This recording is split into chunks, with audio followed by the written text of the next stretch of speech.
Hey everyone, welcome to the 2021 Avocado Gamescast year-end extravaganza. Yay, we made it.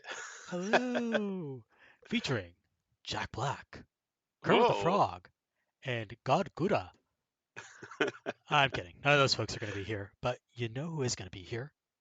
Me, Merve, the host of this podcast, Yay. and my good buddy and editor extraordinaire, the Kappa. I mean, it feels like we've accomplished something making it to the end of this dumb year, doesn't it? Like, It's been a ugh, really bizarre year. I hasn't started it? this year in the United States and I ended this year in Canada. Um, I don't know if that counts as accomplishing something, but I feel like accomplishing an international move in the midst of semi-closed borders and a global pandemic is actually a pretty big accomplishment. So Man, I I'm gonna agree. salute myself.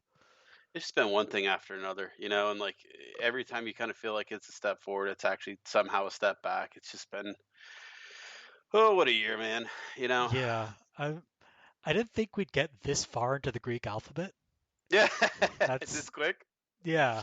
I Yeah. I don't know, like, and I was like joking with my family what alphabet we're gonna use next. Yeah, I know. It's Um, gonna be like numbers, or they're gonna like do Super Bowls with it, like XLC or whatever. just Roman numerals. Yeah. My family like speaks Hindi, so we were trying to like guess which Hindi letters they're gonna use, but the Oh, letters are like they sound too similar to English speaking ears, right? So like, how are you going to differentiate between like an and an ah? oh man, It would there's be no way. so it would be Uh, just a train wreck. Maybe they do like Android releases and start giving them like fun, like dessert kind of names or something with it. Or I don't know. like Apple releases where they name them after different cats. Yeah, exactly. So- But Yeah. yeah, man, I don't know. I feel like that old familiar or like need to not go anywhere and do a million things and sanitize on my hands. I mean, I'm not going to make light of it because I don't know for sure, but I will say that both my brother and my mom are ER docs and both are doing a lot with COVID stuff. And both of them are saying that so far that this doesn't feel like Delta. Like, despite a lot of people saying that it will. They're Yeah. like people are coming in, they're kind of, um, they're kind of doing their thing, getting their diagnosis and leaving. It's not the 3 months on a ventilator type feel so far. So hopefully that's Yeah. kind of where we Fingers end up staying crossed. out. Yeah, That exactly. is the end of the road. All right. So we're actually here to talk about video games, which Yes. is the subject we've been talking about for the past, gosh, 5 years now. How long has it Yeah. been since we've been doing this thing? I don't know. We're getting into that episode 100 area pretty soon, right? So Yeah, we're gonna hit it. It's gonna be like our little centennial. Not exactly. We haven't yeah. lived 100 years yet, but we're gonna do something special for 100 when it comes, whenever it comes. So the way this is gonna work is we're gonna talk about a few of the biggest gaming stories of 2021. Then we'll throw it on over to the community, talk about their top three games of 2021. And finally, we'll conclude with our best, worst, and most surprising games of 2021. But before we get to any of that, let's talk about the Game Awards, which took place on December 9th of this year. You might be listening to this next year, might be listening to this in 2022. So let's say December 9th of 2021. I like to call them the Keeleys because they're hosted Yeah. by everyone's favorite Doritos Pope, Jeff Keeley. He's come a long way. That's the first thing I want to say. The show feels like, for better or worse, an actual award show, and they know that what their bread and butter is, besides giving out these awards, is people want reveals, right? Yeah, And this year it was there.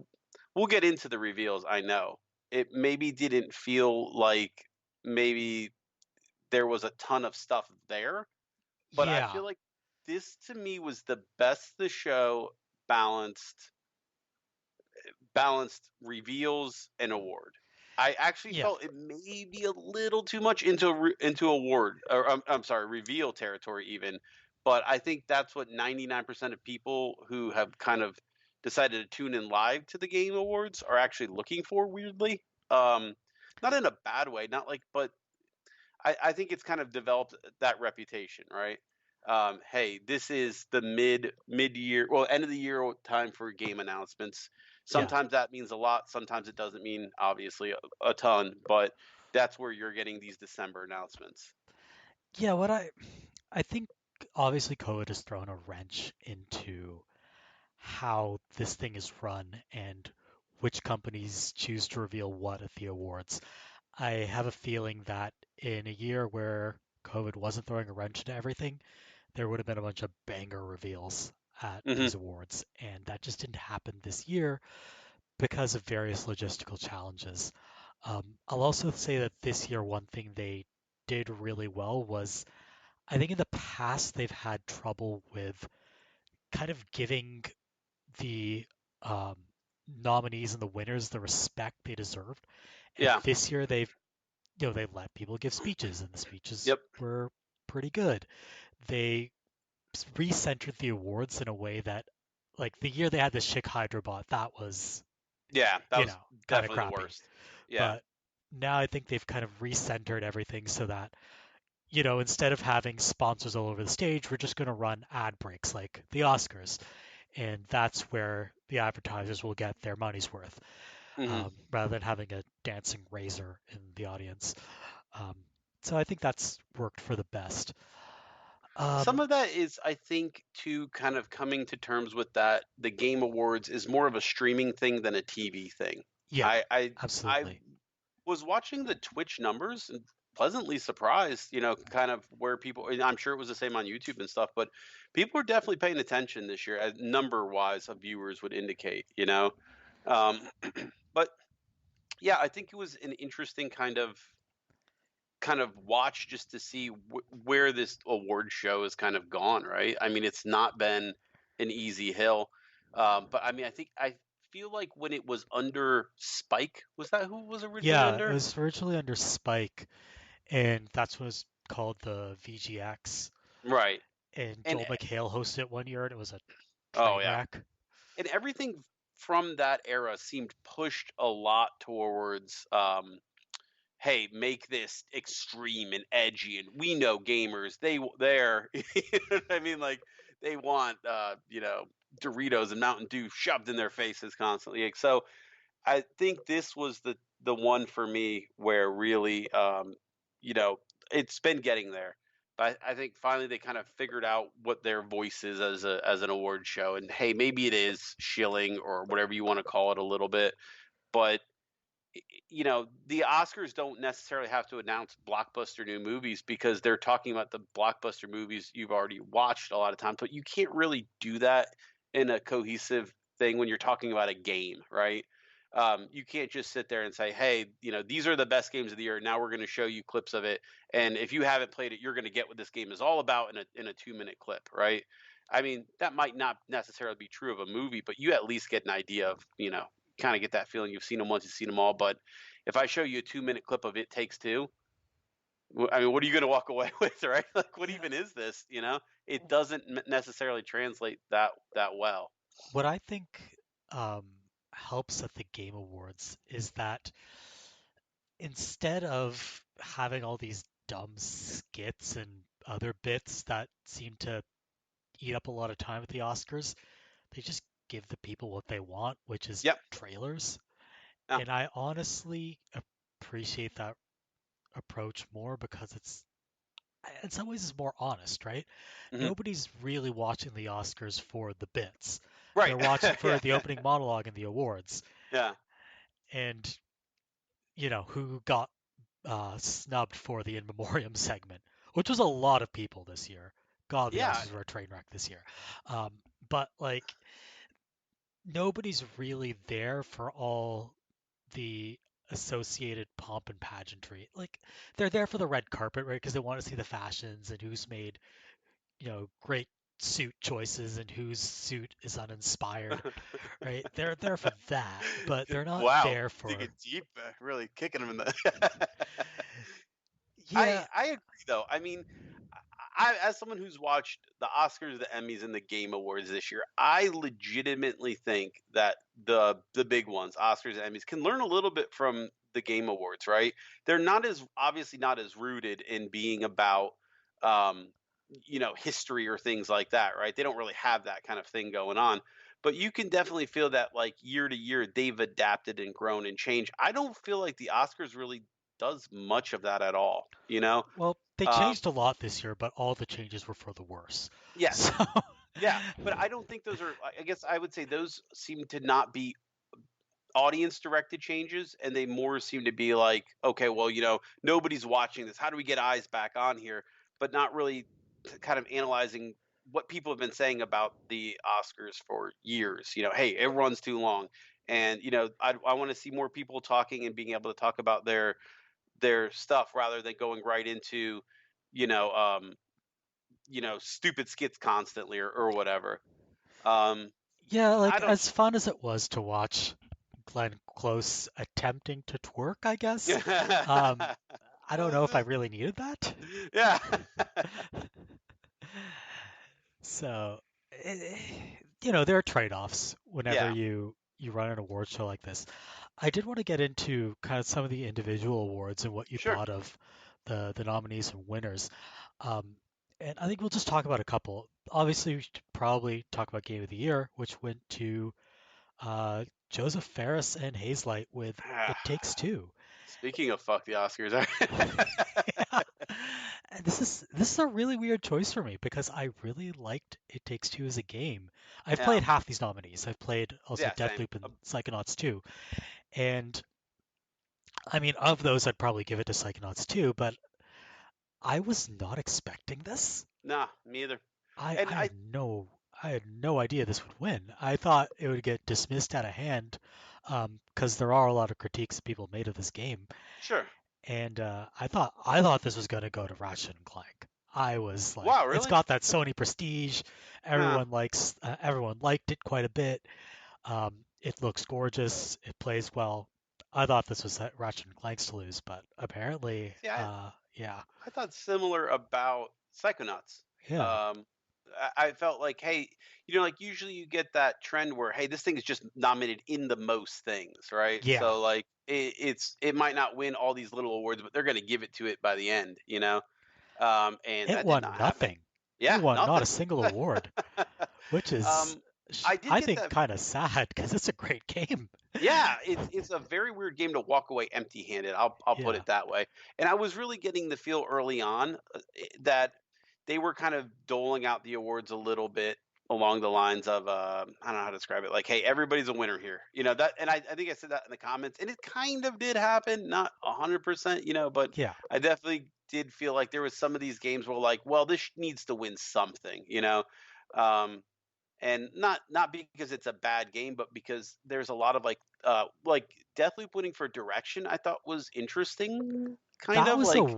weird choice for Yeah, me because I think that game's problem, that game is good, don't get me wrong, yeah, but I think its main problem is in its direction, in the yeah, sense of how its macro structure works.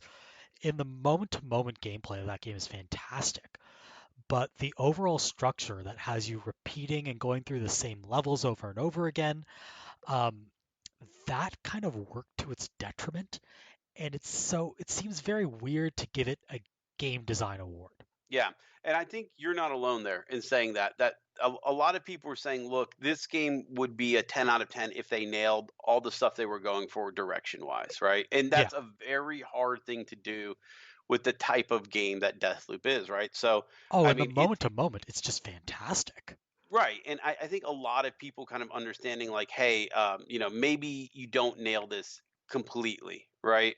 But this is still a 7 out of 10 game. You might have missed a little bit, but hey, you tried. Yeah. But I think that was very common across the reviews for it. I don't think there were a lot of people who were, um, you know, kind of just saying, okay, well, yeah, this one's fine, but um, it didn't really seem like it got the 100% everything's nailed. This is a really good, perfect game that you would expect to see with a game direction type, award nominee or whatever. Yeah. Um, I thought that would have gone to It Takes Two, frankly, because that's a I did very too. Yeah. well designed game. Yeah. The really weird choice, and this is also regarding It Takes Two, was giving it Best Family Game. That is not a Yeah, family game. Like that's not that a is the that's not a opposite of game a you play with family your game. kids. Yeah, Like a I want game my where kids they nowhere around me actually when I play that. yeah, a game with like I guess a Latin lover advice Hmm. book talking to two people about their relationship. Like Yeah, that is not a game that you play with your kids, you know. it's such a stand-in too for what's his name, Joseph Perez, right? I think Joseph Fares voiced him. I'm pretty sure. If it's Yeah. not him, it's very close to him. I mean, I don't know. I'm I very can look bad at this looking up up. right now. Who Yeah, voiced Dr. Hakim? Um, I know someone who sounds very much like Dr. Hakim really, it must be in real awkward. life, uh, and has some of the same mannerisms. So it was a little bit awkward That is when funny. I was playing through it because me and my call partner both know this guy, so it was just like, oh man, we could not stop laughing. Like every time he'd say something, be like, "Oh, Yeah, there he goes again." Yeah. there goes again. It's our friend. Uh, it doesn't say on IMDb. This is I don't weird. know. Is that a thing? Somebody's got to know somewhere. Might be We'll figure it out in uncredited. the link dump. Yeah, yeah, dump it But in the link dump. yeah, I mean, Oh wait, I no, no, think. no. It actually is the same guy who played Cody. Oh, Yeah, weird. Joseph Balderrama. He did both voices. I would have never guessed that. Yeah, interesting. Maybe, maybe a little bit of a like a story reason for that. I don't know. You got to play the game. Not really. I don't think there is. There's no But, story reason. He just must be a yeah, really versatile voice exactly. actor. Good on you, I, Joseph Balderrama.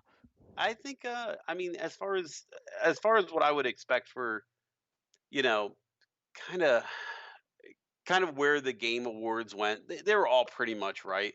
I felt like a lot of people thought that Resident Evil Village was going to win a lot more than it did. I saw that a lot more online, maybe not at the avocado, but just kind of out in spaces. But Yeah, kind of feel like that game had one particular draw, and then after that, like I don't think a lot of people were as into it after maybe getting past the Lady getting chased Dimitrescu by bit. it. I've heard it Yeah, was exactly. pretty solid all the way through. Maybe a little disappointing at the Yeah, end.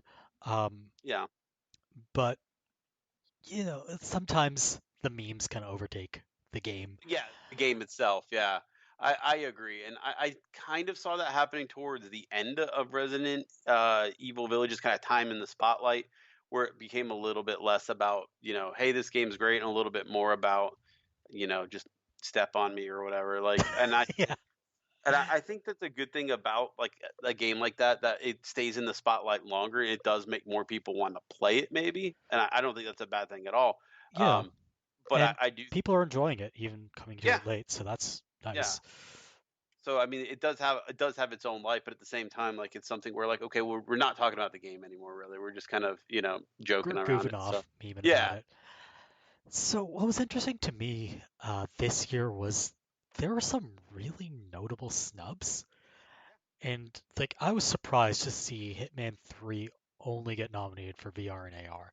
That's a yeah, weird category to yeah. nominate it for, and not in Um, game direction or music or art direction, which are all things it excelled in. Is a really weird snub for me. I it's kind of weird because like this year had a lot of this had a lot of bad games this year for various reasons, right? I feel like the number one reason for me is games coming out just not working. Do you know what I mean? I I, Yeah. I think that this was the year of the broken game in a lot of ways. Oh, like I think Battlefield 2042 and yeah, GTA. I oh I mean yeah. like a lot of big name releases. I think that you know, and even the games that came out that were bad weren't fun bad. They were bad. So we'll talk about Werewolf the Apocalypse in 5 years when we buy it for $5, or something like that. But it's really weird that this was just kind of the year that I don't think there was even interesting bad games outside of the one I know you want to talk about. I think that one was interesting, but um, you know, the year of bad slash disappointing games is a tough one. Yeah, so you'd think that would leave space for, fewer snubs. You Yeah. know what I mean? Um, and like I'm thinking Genesis Noir being snubbed for art direction, and like that was a really high profile indie, Hmm. of the kind that gets honored by the Game Awards. So it's just very weird to see a lot of games not I get their due.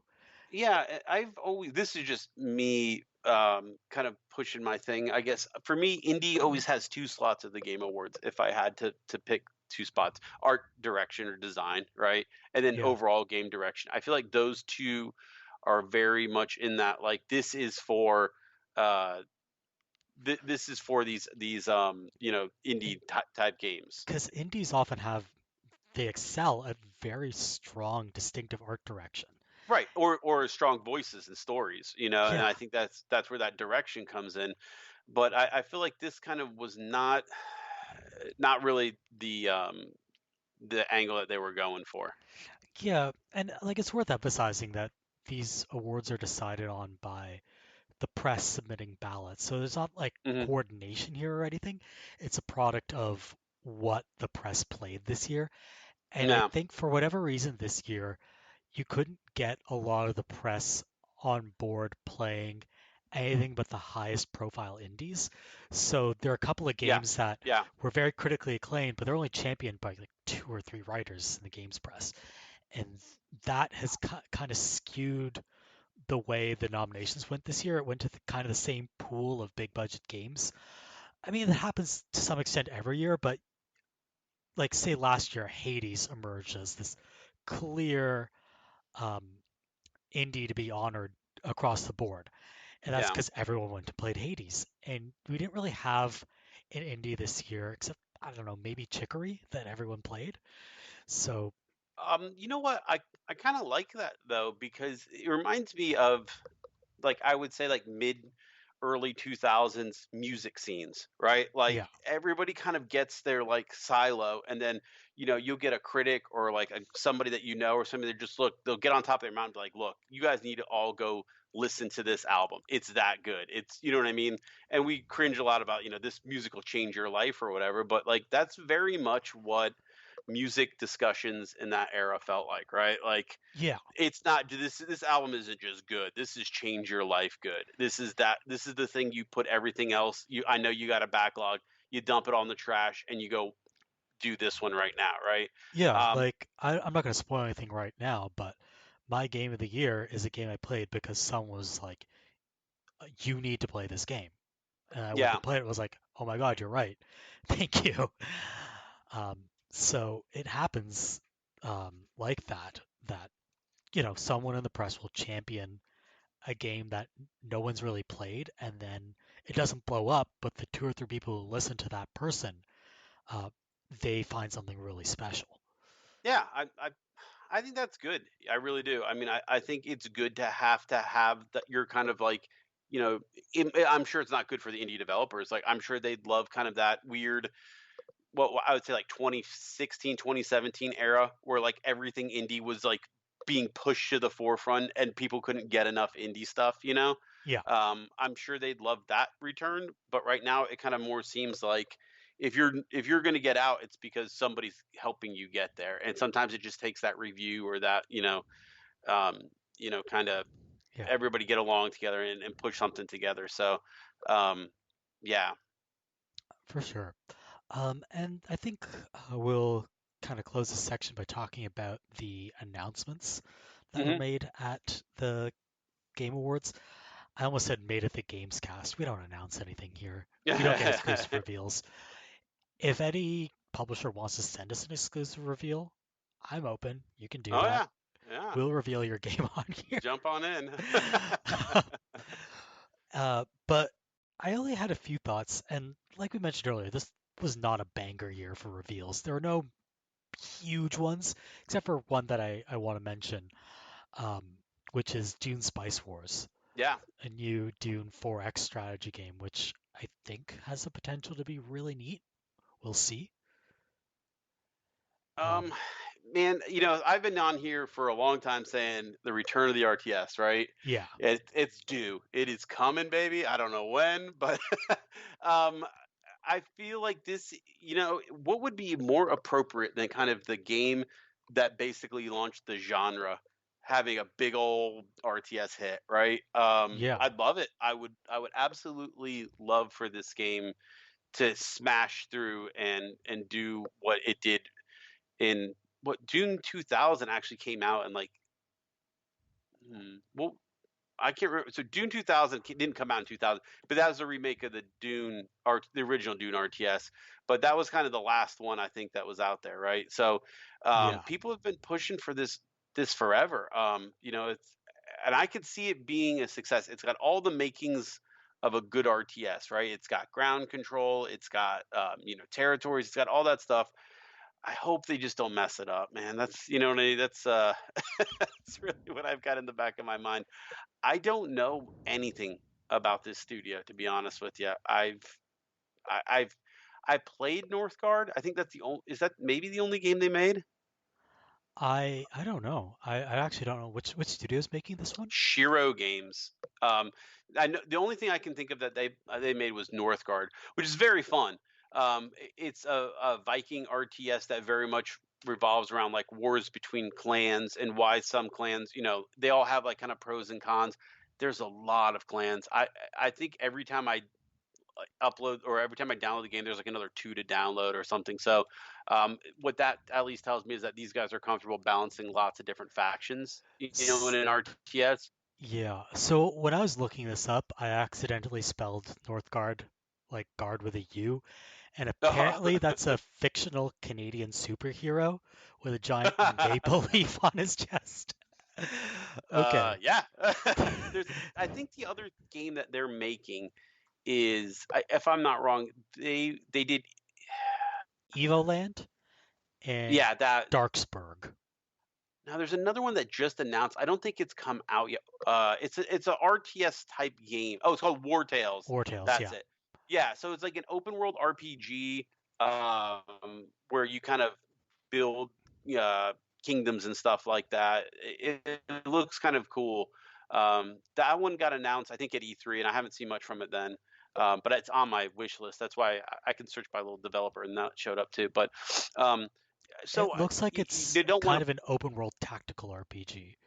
Yeah, yeah. I don't think there's much RTS to it unless there's. I remember them talking about like rebuilding a kingdom. I don't know if that actually gets like a gameplay element, like maybe Pathfinder did or something like that. But I'm excited. I'm not gonna assume it's gonna be bad. I'm gonna assume it's gonna be good because I've been waiting for RTSs to come back for so long, and man, I'm hoping this is the one. Right? Yeah, I'm excited to kind of get back into the genre because I haven't Hmm. really played it since I was a teenager. And the last RTS I was into was Tiberian Sun, so that was forever Ooh, ago. yeah. Yeah. That was even long ago for the Command and Conquer series. You didn't get to play it all fall the fuck apart. Yeah. I skipped generals and all that nonsense. Generals is actually pretty good, but Generals is a side game, kind of like Red Alert. You know how Red Alert kind of started as like a little, Yeah. it branched off. But Generals was pretty good, but that was them almost trying to make. I would almost call it an esport. Okay, yeah. Like I think I don't know. You'd have to check like the timelines and stuff, but that was when StarCraft 2 was still blowing up everywhere, and I feel like that was their hey, let's make three factions with little subtle differences and stuff like that, trying to do something like that. Um, but uh, 3 and 4 really start to fall apart. Um, Weirdly, I've been finding myself going back and replaying Command and Conquer Renegade or wanting to. That you want to talk about a game that was ahead of its time? Oh That yeah. was That is one of my way ahead of favorite its time. games of all time. Yeah, It was, I think, my first. I'd played other FPSs before, but it was the first FPS that I'd owned yeah. myself, and I had a blast with it. Yeah, it's a fun game, and it's so cool just to explore that world at a different level. Yeah, It absolutely. sounds silly, but when you were a kid or a teenager, spending years and years and years building these bases and stuff, it feels neat to walk around and just like, oh, I'm at a Tiberium silo. Look at that. It just felt cool. Absolutely. Um, so two I wanted to talk about, and then well, a couple little like notes and things. That's Space Marine. I did not expect that. That came way out of left field. I've made plenty of jokes about how I feel like gaming is 80% Warhammer games at this point. They just, every time I turn around, there's another Warhammer game. But But um, like, even I've played a Warhammer game. I played Vermintide. there you go. Yeah, it's a Yeah. good co-op one. Space Marine had kind of so Space Marine is only memorable to me for one thing. It probably had the best horde mode in any game when horde modes were kind of a big thing, right? Halo was Yeah. doing firefight, Gears was doing horde mode. It kind of became a thing. I really love the way Space Marine did it. The really rewarding gameplay of like, hey, jump in there and get crazy. And yeah, you're going to take some damage, but you're going to come out maybe with some better stuff and lose some health and gain some health. I really like the aggressive style of their horde mode. I thought that played a lot different than maybe some of the other like sit back and snipe behind wall type stuff. Yeah. Really, really fun game. Glad to see it's coming back around. Alan Wake, a Alan Wake true 2. Yeah, that's happening. survival horror. I think is what they've been saying. I think a lot of people maybe got pushed off maybe by some of the stuff, the tone of Alan Wake, and Yeah, maybe a for little bit. sure. I think for me it was more the gameplay, where it never really embraced its horrorness, right? It kind of always like wanted to dip a toe in being scary, but also go around and collect these thermoses or whatever. It always kind of felt like it was not sure what kind of game it really wanted to be, right? So I think clear direction. Talking about game direction, I think clear direction. Alan Wake can make maybe you know bust it out from that kind of like Max Payne world of single player games where like it's okay but it's not going to make anybody's best of franchise list, right? um Yeah, I coup mean, I'm thinking kind of like Max Payne 3, which was a lot more generic than the first two, yeah, and that's kind of not the world you want to be in yeah. if you're trying to make a unique hit. So, I mean, Alan Wake's like it's a well reviewed game, so I mean I would probably like if I had to guess like what like it was might have been a lot of on the popular game of the year list that year too, right? um maybe I would have to check. But yeah, and then American Nightmare kind of did some different things. But I think you're right. I think that it's kind of in that like that Max Payne 3 is almost exactly where I would place Alan Wake. Yeah. Not saying it's bad. I mean, a lot of people enjoyed Max Payne 3. It was just kind of a game, you know. It's the best way I'd describe it. Yeah. 8 or 9 game, 8 or 9 reviews, but it just didn't inspire that. All the things people clamor for GTA to go back to. I hear bully a lot, right? Or I hear, come on, get another GTA out, or LA Noire. I very rarely hear people say, you know what, Rockstar needs to come back to Max Payne, right? I just don't hear that. Um, so I'd be interested to see where they go with Alan Wake. Really, there's not a good horror series right now, is there? Evil Within, maybe? I mean, Resident Evil, but Yeah. that's probably about it. Um, I'm trying. I mean, there's all that indie horror, right? Mm, Phasmophobia is huge right now. Um, there's Dead by Daylight, all those games, but yeah. those are more, I guess, multiplayer kind of horror games. No. There's new Five Nights at Freddy's, I think. I don't even know what's going on with that franchise. I'm not 12 Yeah. years old. I, So, I'm. I'd be interested to see where Alan Wake goes. oh, Other notes? speaking of Yeah. horror, Slitterhead Yeah. got announced. It's Yeah. Bokeh Games' debut studio. So if you want to if you want to see regular looking people zip themselves open and reveal horrifying mouths on the inside, That I was guess a this is your game. hell of a trailer. Honestly, it was a very good trailer. I thought. It sold the game in the trailer. That's very rare these days, right? It does look a little weird as far as gameplay and graphic wise. I'm not sure what you do in the game. I'm guessing run away from the slitter heads, but I think a lot of people were thinking of Silent Hill being that kind of like slow discovery dread feeling, Yeah, and this does not look like that at all to me. This looks like run from the slitter heads. this is what I thought Ghostwire Tokyo would be, right? Yeah, Very slow and deliberate, a new weird kind of action game, and then they showed Ghostwire Tokyo in action. It's like I'm shooting space magic out of yeah, my hands. And I don't know if that's what I want yeah, from like a Japanese horror game. I think I yeah. want something a little bit more deliberate and considered. So it's It going to looks be a good hard though. balance for them to strike. We'll see what they come up with. Um, the other announcement that I think was, or there are a couple more announcements I think were Yeah, notable. There was that new Wonder Woman game. It's being yeah. made by Monolith Soft. Oh man, I get it. Sorry, not Monolith Soft. Monolith Productions. Monolith Soft is Yeah, the Nintendo studio. So these are the same folks who made No One Lives Forever and Shadow of War. the Shadow of War. I gotta think this is where they're taking Wonder Woman. I'd imagine something like maybe someone's invading Themyscira. I never can say that right. You know what I'm talking about, though, Themyscira. right? Yeah, I don't know how you Yeah, pronounce anything in and comics. then you're the one who's kind of pushing them back as Wonder Woman, and then um, there's some type of like orc nemesis structure to it. I don't know. I don't really know where you go. I don't feel like I have a good grasp on current Wonder Woman in DC culture, and I don't know if you need to have that for this game. I probably don't. It's Wonder Woman punching someone. You can I figure it mean, out. I've my exposure to Wonder Woman is just watching the original Justice League cartoon. So I don't really know much about her. Yeah, And I'm really excited for the idea of a Wonder Woman game, but I also don't know how an open world Wonder Woman game would even work.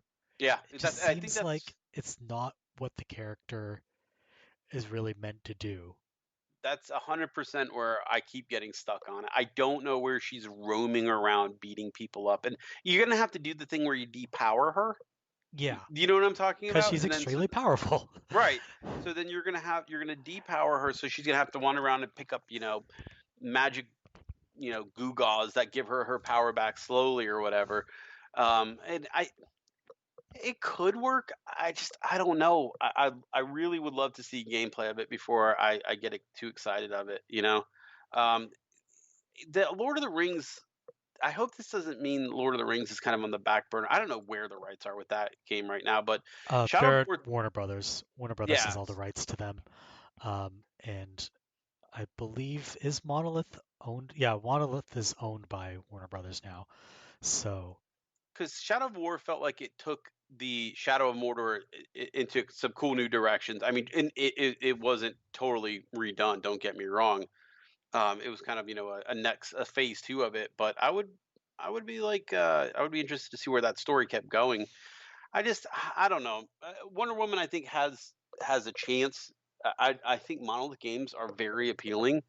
But the weird thing about Monolith games, especially those Shadows Awards, I enjoy when I'm playing with them, but I barely get to the end of them. You know what I mean? I'm pushing myself through those last, 2-3 hours of the story or whatever. yeah, Um, so I don't pretty know. tiring.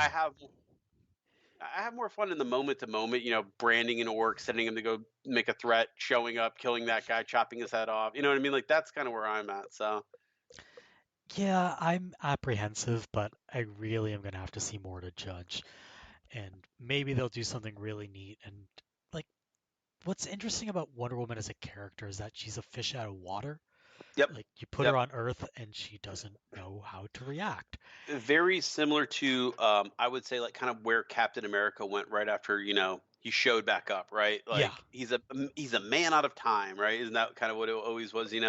He's just doing things the old fashioned way, and I kind of that's when I think Wonder Woman's at her best, and I think that's why the movie was such a success, right? Is because, well, the first one, not the second one, but um, where it was like, look, isn't this weird? She's not used to this type of world, and I think that works. yeah, this weird superhuman. And Gal Gadot did a great job portraying her. Um, Mhm. this weird superhuman who is extremely powerful but can't 100% fit in with this new world that she's been placed Right. in. And maybe that's not necessary for the character. I don't know. But we'll have to wait and see what Monolith produces. There are three more games that Yep. I want to talk about in the announcements. There's the new Star Wars game from Quantic Yeah. Dream. I don't know what that's going to be, but I don't want it. All out. All out. I'm Yeah. all out. I was They're so gonna have to excited for prove to that me. until I saw the Quantic Dream logo, and I was just like, I It went was from funny. 100 to 0 in a It, millisecond. it was so funny seeing the live chat and the avocado like Yeah. slowly see the logo and everybody's like, no, never mind. Like it's I get they're a polarized one. They're not a great studio in terms of like their track record with lots of issues, but um, their games are extremely polarizing because, like, I don't know if I've ever enjoyed any like even like a 2-hour segment, a sit down gaming segment with any Quantic Dream game. I don't know if I've ever walked away feeling like, that was a good time. I've always just like, what the hell? I always blow a QTE, or I miss a scene, or like I'm not paying attention like word to word for the step by step guide that I have to use for some of those games. I just always kind of feel like I'm blowing it in Quantic Dream games, and that's not a good feeling. It's not. Yeah, I got that feeling playing Fahrenheit, and I didn't get very far into it. But the problem was that there was a really clever opening scene, but it wasn't actually fun to play because that Yeah. thing does not have good controls. Hmm. Because for some reason David Cage felt like he had to reinvent the wheel when it comes to 3D movement in three-dimensional space. Um, that game just doesn't feel fun to play. So I was impressed but frustrated at the opening, and it just went downhill from there when it stopped being clever. Right. And Right. so I've never really dived back into David Cage games or Quantic Dream or whatever they're doing these days. So I'm coming at this from a remove, but everything I've heard about them makes me not want to play more. Yeah. So I think you know, I think there's a lot to be said about games being an escape or games. yeah, That thing's been written a million times, sure. But I think the thing about it is, like, I always feel like I the best feeling I can describe while playing a Quantic Dreams game is I feel like I'm at a performance review for a job, right? Like somebody's talking about like, hey, here's all the stuff you did during the year, or you know what I mean, stuff like that. It's just always kind of like I never walk away from a Quantic Dreams game feeling like, oh man, I nailed this. This was a good 3 hour section of gaming, and I am walking away from this thing feeling on top of the world. yeah, it feels like a job interview, Yeah, no, right? It feels like you're like I got constantly grilled proving on a bunch yourself of to the game. yeah. Like, why am I justifying myself to you? Yeah, You know yeah, what I I'm supposed to be having fun here. mean? Yeah, you're supposed to be selling yourself to me. Yeah. That's how this Hey, works. you pushed square instead of triangle. Yeah, go on back to 2 hours. Yeah, Oh, we're let's also circle probably gonna back to kill what you your said wife. earlier about your flaws. Yeah, yeah. And now your son died because you said you were good at pushing buttons, but look at this. Here's 3 times where you pushed the wrong button, and the story sucks now. So as soon as I saw Star Wars, I was like, nah, I'm not in the mood for it. I'm lukewarm on the Star Wars franchise in general. I think everybody knows that. I think I made my, but I feel like Star Wars video games are the exception. I almost always love Star Wars video games, right? And Yeah. there's been so many that have been taking them to fun, new, cool directions. Shit, even the little flying, game at least was doing a lot. And Yeah, I was don't it have what was the one that came out last year? Was it Rogue Squadron or Rogue Squadron. no I think I Squadrons? So it's just yeah, Squadrons. Yeah. yeah, because they had the good and the bad sides, I think. So, but I don't trust that they're going to get the story right. I really don't. I I don't know if it's Disney or Star Wars in general, but they never really managed to sell me on that there's a true battle between good and evil because evil is so comically evil, right? And good is so dopely good that I just never really like anytime they try to sell me on a smuggler or something like that, it never really hits for me, right? I feel like the I don't know if you watched the Star Wars Visions anime that came out this year, which is that anthology series where a bunch of different anime studios um, animated like a 10 to 20 minute segment of Star Wars story. Yeah, Um, I felt like that got some of those segments got some of the nuance that's been missing from I think the mainline movies. sure. And maybe that's kind of where they need to go. Look at the side But stuff do you for trust inspiration. Quantic Dreams to do that? I mean, that's kind of where I keep going back to. Like, Oh, I I do don't. not trust them at all. Yeah, like their version of storytelling is like, this is the killer. He's the killer. His main personality traits are the killer. Like, there's not a lot to it. I mean, You're the they're dad. even You're the their sad dad. even Detroit Become Human, which was Yeah, relatively well received, that had a really clunky allegory for racism just bolted on yeah, there. And, maybe that works decently well in the moment, but in terms of sparking any kind of deeper conversation, it's just bound to be laughed at. Yep, you're right. You're right. I mean, because if you either nail that or you don't, and I don't know what made them think that they were going to be okay with taking on. I mean, they're what are they? French studio? Yeah, I mean, I mean, I think some of that was maybe like a cultural thing. Like maybe they looked at some of what was going on, around the world and kind of like, okay, well, this can be our experience, but racism like feels different everywhere sometimes, right? Like it's not yeah, like, it was very much, I think, and not to say that a French studio could not conceivably make a yeah, oh, absolutely, yeah. meaningful game about American social issues. I mean, I think that's been proven wrong by Don't Nod making, like, addressing American social issues very well in Life is Strange 2, for instance. Um, but I don't think I think Quantic Dream tried to take on a particularly American brand of racial politics in Detroit Become Human and missed the mark. Yeah, missing the mark. I mean, it's going to happen more often than not when you're not. I don't know. Like, I'd feel weird about anybody making any kind of cultural statement about something that's not their own, right? First of all, and I do think it can be done, like you're saying, sure, but I don't think Quantic Dreams is the I think this studio to is do it. I think this is more a David Cage problem than a cultural Sure, problem, because they to want be to make a honest. giant movie about Yeah. how like everything that Quantic Dreams has ever done has felt like the movie Crash to me, right? Like that's to me their biggest analog to anybody who's not familiar with their games. If you want to just go watch the movie Crash, I think that's the best way I can describe what they've always wanted to make, right? Yeah. This weird like nobody's right, everybody's wrong, everybody's got problems, and sometimes someone might be a racist, but actually they're a good guy, and sometimes somebody might seem it's I don't know, but I never felt like the games got there. That's the number one thing, Yeah.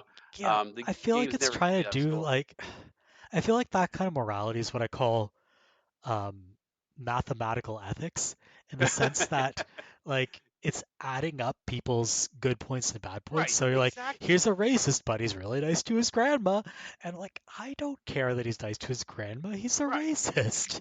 And Why are you trying to make like balance these out? the games almost literally do that, right? I mean, like, oh, hey, you put enough good points in, brushing your teeth or spending time with your son. Now this bad scene's not going to happen, right? Um, it's very weird. I it looks gorgeous. It looks cool. I mean, Quantic Dreams has always had a good sense of style. They've got, but it's the kind of studio I wish someone would just take away all the direction or writing from them. Who knows? This might be the one that turns around for me. But I'm telling you, the second I see a QTE, I'm fucking out. I mean, I cannot do. I've gotten to that point in my life where I know, okay, there's certain things that I just kind of can't do, and QTEs are basically very high on the list. I Um, kind of feel like um, Miss Hoover from The Simpsons telling Ralph to go to sleep, and David Cage is just like, "Oh boy, sleep. That's where I'm a yeah. Viking." I would love for that to happen. You could rest, David Cage. It's cool. Let the big boys handle this. Um, the but other, sorry, go ahead. yeah, I wanted to talk about one too. It was kind of maybe back and forth this one, but I got some real minor ones that I just wanted to bring out. Yeah. That indie girl walking game, man, I got to tell you, that really spoke to. You're never gonna let me live that down. It's just So really, I just want to know what it. I mean, oh, it looks so good. Like, So, okay, the joke is that Riot Games has produced a bunch of um, royalty-free music that streamers can use in the background, and the image they use to sell this is this animation of some gamer girl walking through these really beautiful landscapes. And I was like, oh my God, I want to play this game. It looks really gorgeous. And no, it's just animation that someone made for music. But it does look they great should though. make beautiful background gamer girl into a legitimate video game protagonist and make a girl starring her, and I would play that. So It's get like a on it, journey Riot. type game. Literally just walk like Just one walk. spot to another. It's a real walking simulator now. Yeah. um, so I did actually want to mention an indie game that looked kind of interesting Uh-oh. that I'm apprehensive of. Um, what do you think of that Thirsty Suitors trailer? Oh man. I okay, so I think one, think it did share some comparisons with Scott Pilgrim. Not gonna lie, Oh I no, do. this is totally Daisy Scott Pilgrim. Okay, You could just I'm say it. just making Yeah, sure that we're on like the it's same page. totally Indian Scott I, Pilgrim. I'm not going to dismiss it offhand. I'm just saying I got a lot of that vibe from it. Um, I think okay, cultural humor is kind of hard, right? I think famously because are we laughing with or laughing at, right? And I don't It's know. yeah, It seems like it's very lovingly created, so I don't think that's going to be a yeah. problem. I believe it's written Um, by Meg Jayanth, um, who like yeah, some of the stuff with the mom maybe kind of turned me off a little. Like I don't know. I it's got to be careful it's here. so hard to explain this because like as someone who's in that culture, Hmm. um, like I think a lot of what gets made tends to sanitize culture in a way that makes it more palatable for a mainstream Western audience. Sure. And I I'm not saying that Meghna Jayanth is going to, sanitize what she writes for the purpose of selling it to a wide audience. I don't want to go ahead and make that claim because A, I trust her to do a good job, and B, uh, like we haven't seen the final product yet. But I do come from a place of being very apprehensive about these things because the Hmm. final product often ends up feeling watered down and dishonest, and I end up not being able to like identify any part of what's on screen. It feels like a weird simulacrum that's been reflected 300 prisms, and I don't really get any of the authenticity back when I actually Gotcha. consume it. Yeah. And I don't know, maybe this is going to end up being bold, but there are a lot of subtleties when it comes to these cultural things that um, you just can't depict without losing people. Like for Right. instance, when I say speak to my parents, I use mostly English, but like it's a mismatch of Hindi vocabulary thrown in there. Um, and if you were to sell that to a mainstream audience, well, then you're gonna have to subtitle everything Right. because it's just not gonna make sense otherwise. But then you've already had that layer of alienation. So what usually happens when people make these kinds of products for the Western market is they just make everything English. Yeah. And there's already now that layer of unreality.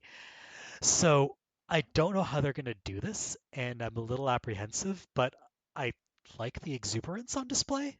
Yeah, I can see that. I mean, I gotta be careful. White guy talking video games, you know what I mean? But I do think that like I get lost sometimes in a lot of games that try to show me their culture when it kind of falls back, like maybe kind of similar to what you're saying, to a little bit of laziness, right? Like, oh my, I don't know. My wife's Puerto Rican. A lot of the stuff that comes up is like the shankla, like my mom throws a slipper at me when I'm being bad, right? And that's kind of like a part of their culture, but it's part of humor. But I'm also like, that feels kind of weird to me.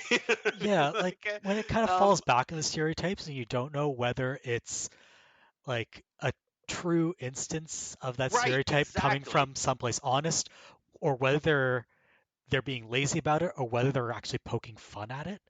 Like right, it's really hard to tell sometimes, and I think sometimes the authors don't even know because they have conflicting feelings about this sort of stuff. right. So Am I laughing at this like universal thing that's true, or am I laughing at a cultural belief, or you know what I mean? Like I'm always kind of somewhere in that middle ground. I don't know. It's tough. I will definitely play it. I actually was really interested in it. I like the art style a lot.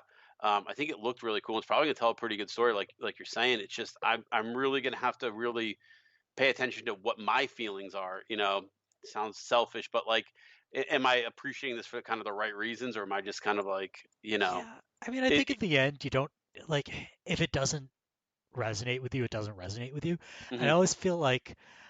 I always feel weird trying to like reminding people that you don't have to like this. You know what I mean?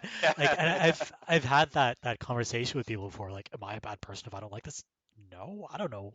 You're a bad person because I don't know, shoved that homeless person yesterday. Yeah. You know what I mean? Like, this is not Well, what's going to make you a good or bad person. It's even just like, even within the culture too, right? Like like you don't have to like it just because it is something about your culture. Do you know oh what I mean? yeah, Like, I've been there before. Like, I braved a couple of episodes of the Mindy Project before I was like, this is garbage. I can't watch this. This is bad. I made it slightly farther with I feel bad. Um, and For those who don't know, I feel bad. Actually, the grandma character was played by Mother Jaffrey, who's an extremely famous person in India, like huge celebrity chef there. So it's kind of weird to see her playing a bit part on a sitcom. Um, so she's like a huge get, and I'm trying to watch this like show, and it's god awful. The other funny thing about it, the tenuous relationship to gaming here is that the main character, the mom, she works for a game studio. She's one of the artists there, Okay. um, and it was like a bad depiction of game studios and a bad depiction of Indian culture. Like none of it felt real. So Oh, yeah. just watching that thing made me so like weirdly uncomfortable. Like all of Huh. it just felt wrong. Yeah. And like, I ended up dropping it. But like sometimes you feel an obligation, like, oh man, I want to support my compatriots, and then you watch the thing and you're just like, no, I don't. I don't want to support anyone. I just want to have free time. Um, so yeah, Thirsty Suitors could be good. One last game that I want to mention, and I think it's the most important game, uh, the new Sonic game, Product Oh, Sonic Watch 2022, Sonic Frontiers. It's open world. It's going to be big. It's going to be huge. well, I want to talk about something that I think needs a Sonic treatment, more like the Sonic movie treatment. That golem looks like shit. I don't know how else to phrase it. That golem threw me off, man. I guess it's kind of a art design, but man, there's something about it, right? Like, I don't know if it's Uncanny Valley, if it's too cute, but not cute. I have no idea what they were going for with the look of that thing. Um, I'm talking about what is it? Is it Telltale that's doing that? Which game, sorry? The Gollum game. Oh yeah, Gollum. The I misheard you. It was like Gollum? Oh Like no, no, what are Gollum. they Sorry, making yeah, from like Lord of the Rings. I was like, are they making video games starring like Greek podium No. columns or something like that's what I was thinking of. Um yeah, I don't know what they're going for with Gollum.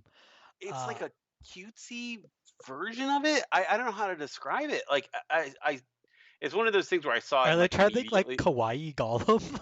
Like what are they Almost, right? Like his eyes are like super round and expressive, which maybe is a thing for like, a game decision thing. Like we need to be able to see his eyes and stuff move, but it almost looks like they're doing like Funko Gollum.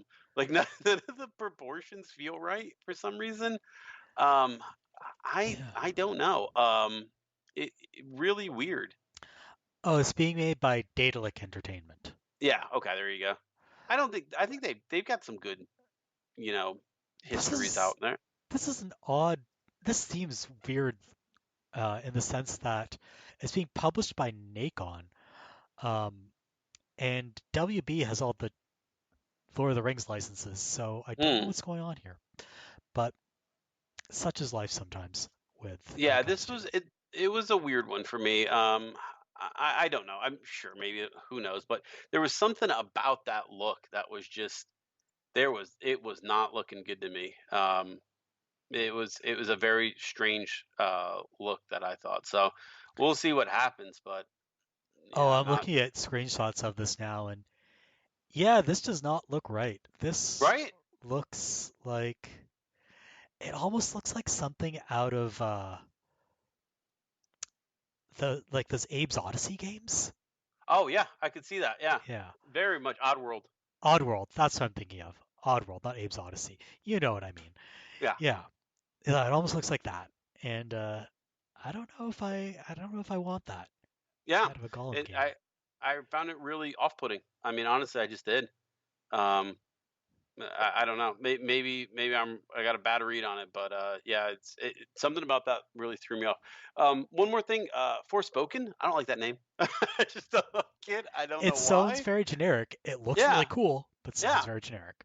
It's the kind of name where it's like I can imagine myself, being like, wait, what was the name of that game? Forspoken. Like it just doesn't have that like I don't know ring to it at all. So um, I like what I've yeah, seen of it, yeah. but It looks I it looks pretty good. also don't want to pay oh God, what is it retailing for in Canada? I think About like seven. 93 Canadian Oh dollars. boy. something like that, 93 or 94, 93.50. That's what it's retailing for. That is a markup over what it's retailing for in the United States. So it's retailing, I think, for $70 in the United States. And so it should be just, if you take exchange rates, it should be just under $90 here. But no, they're selling for 93.50. Oh I'm my not paying God, man. 93.50 for a video game. I'm sorry. That's just not, That that is tough. That is yeah. real tough. Like, no, I'm not buying this at launch. I'm buying this 75% off a few years down the road. Sorry, Square Enix, you gotta price things more reasonably if you want me to buy them. Like, that's like nearly $100 for a game. I'm not paying for that, man. Um, um, yeah. So I think that's pretty much it for Game Awards. oh, So very is there anything last else you one. want to mention? Very last one, I think. No, we already talked about it. We're good. All right, so let's move on to talking about some of the gaming news from 2021. Um, so this year, instead of trying to go over everything, I think we're just going to talk about three big stories or trends that we've seen in the gaming sphere. Um, and the first one that I think we'd be remiss if we didn't talk about at least a little bit, though we have discussed it on the podcast previously, is issues with abuse and labor in the games industry, particularly at Activision Blizzard this year. Just to give a quick recap, and just you know, I'd be also be remiss if I didn't give listeners a brief content warning before we kind of dove into this a little bit.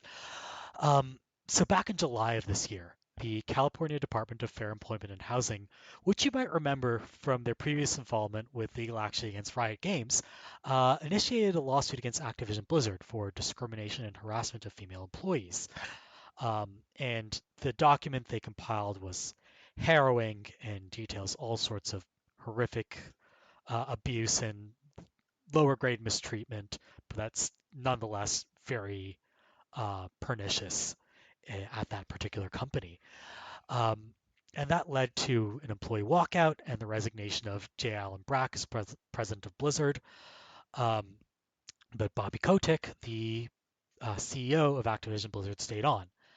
In mid November, it was reported by the Wall Street Journal that Kotick knew of the misconduct for years, covered it up, and even participated in some of it. Mhm. And not only that, lied to the board about what he knew, which led to more walkouts. And Kotick refused to resign. The board supported him. Then, most recently, in December of this year, QA contractors were laid off at Raven Software in the midst of patching up the latest Call of Duty game and also work on Call of Duty Warzone. And that led to another walkout, which has since led to a union drive at Activision Blizzard. And that's currently where we're at. So, yeah, not been a great year for Activision. Yeah, well, I mean, long time coming. I mean, Yeah. especially at that high of a level.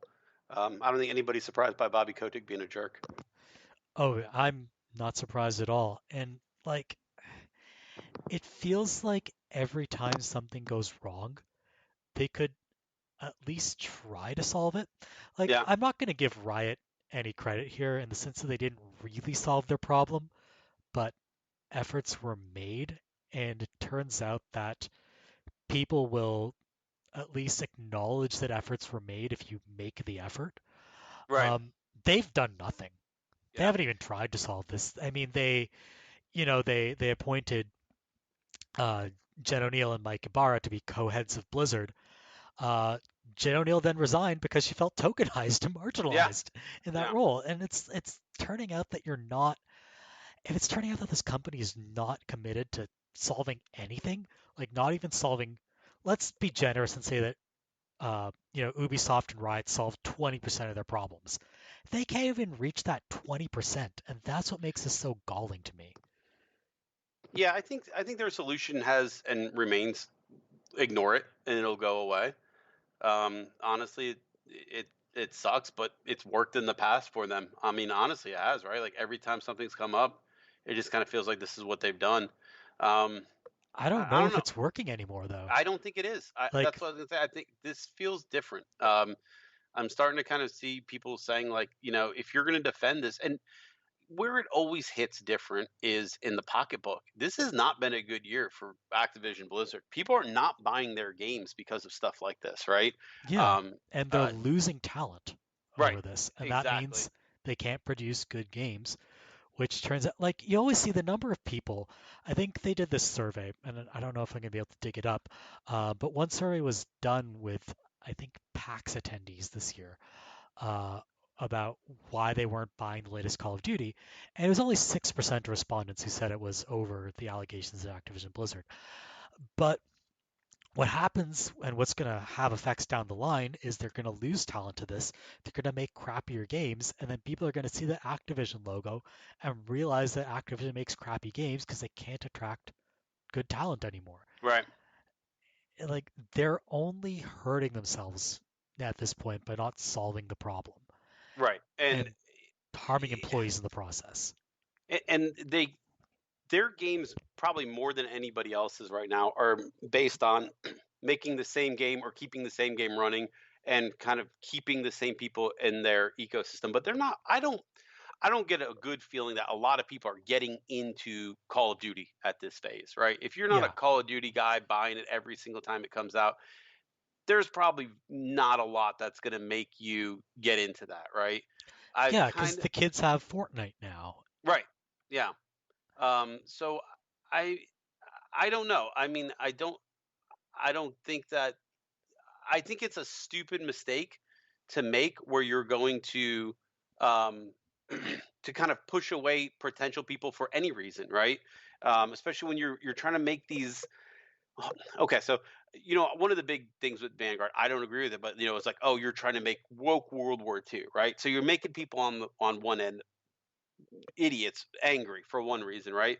But now you're pushing away another group who might be willing to give you a shot because you're not living up to at any kind of semblance of actually giving a shit about your employees, right? Yeah, Um, so that's putting you already kind of into a spot, and I think like that if you're going to appeal to terrible people, just go all out, yeah, and they yeah, can't even do it. it Like almost works better that way. You know what I mean? Like it's weird to say, but yeah, it's I don't know. they're not even trying, and it's hard to coordinate a big lumbering behemoth of a company like Activision Blizzard is.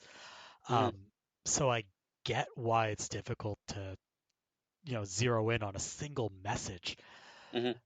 But at some point, the CEO needs to take charge and you know get the company back on track.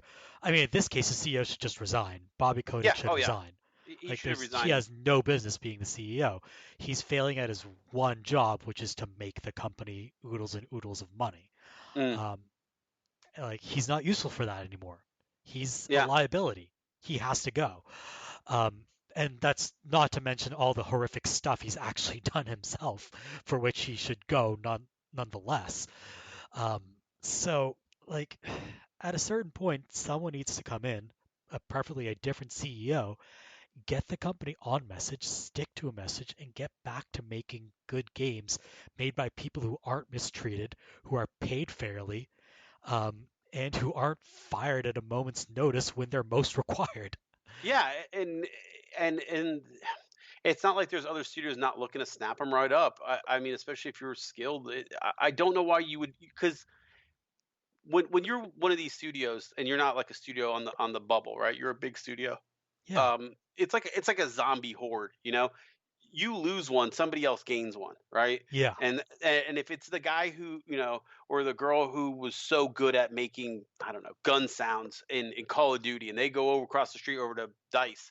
Well, now Battlefield's gotten 1% better, and you've gotten 1% worse, and you just multiply that, Oh, it's however totally many happening times. right Right? now, even in like and I don't want to say anything concrete here, but rumors have swirled around the Montreal game dev scene for years. I mean, allegations did come out about mistreatment at Ubisoft Montreal. There have been kind of rumors saying that WB Montreal is not the greatest place to work. So what does Square Enix do? They're like, "Hey, we have a 4-day work week. Come work for us." Yeah. And Yeah. that's exactly the kind of competition these companies are going to engage in. Like it's going to become we're a company that's inclusive, that treats our workers right. Come work for us. They'll attract the better talent. Yeah. You're right. And like Activision is only shooting himself in the foot right now, in addition to harming so many people. Hmm. And this is why, like to me, it's both infuriating and baffling that we keep It's reading same about this here. It, stuff. it it really is just baffling. Is what does Bobby Kotick bring to you that you think he's so unreplaceable? I just don't get it. I really don't. I He's don't know. eminently replaceable. Like Yeah, there are Call of like Duty and dozens of World other of Warcraft billionaires. print money, Yeah, right? It's you barely have to change anything, and 80% of your fan base is coming over year after year after year. It's not like you're some other studio where you're constantly having trying, oh, we need something fresh and new, and we need.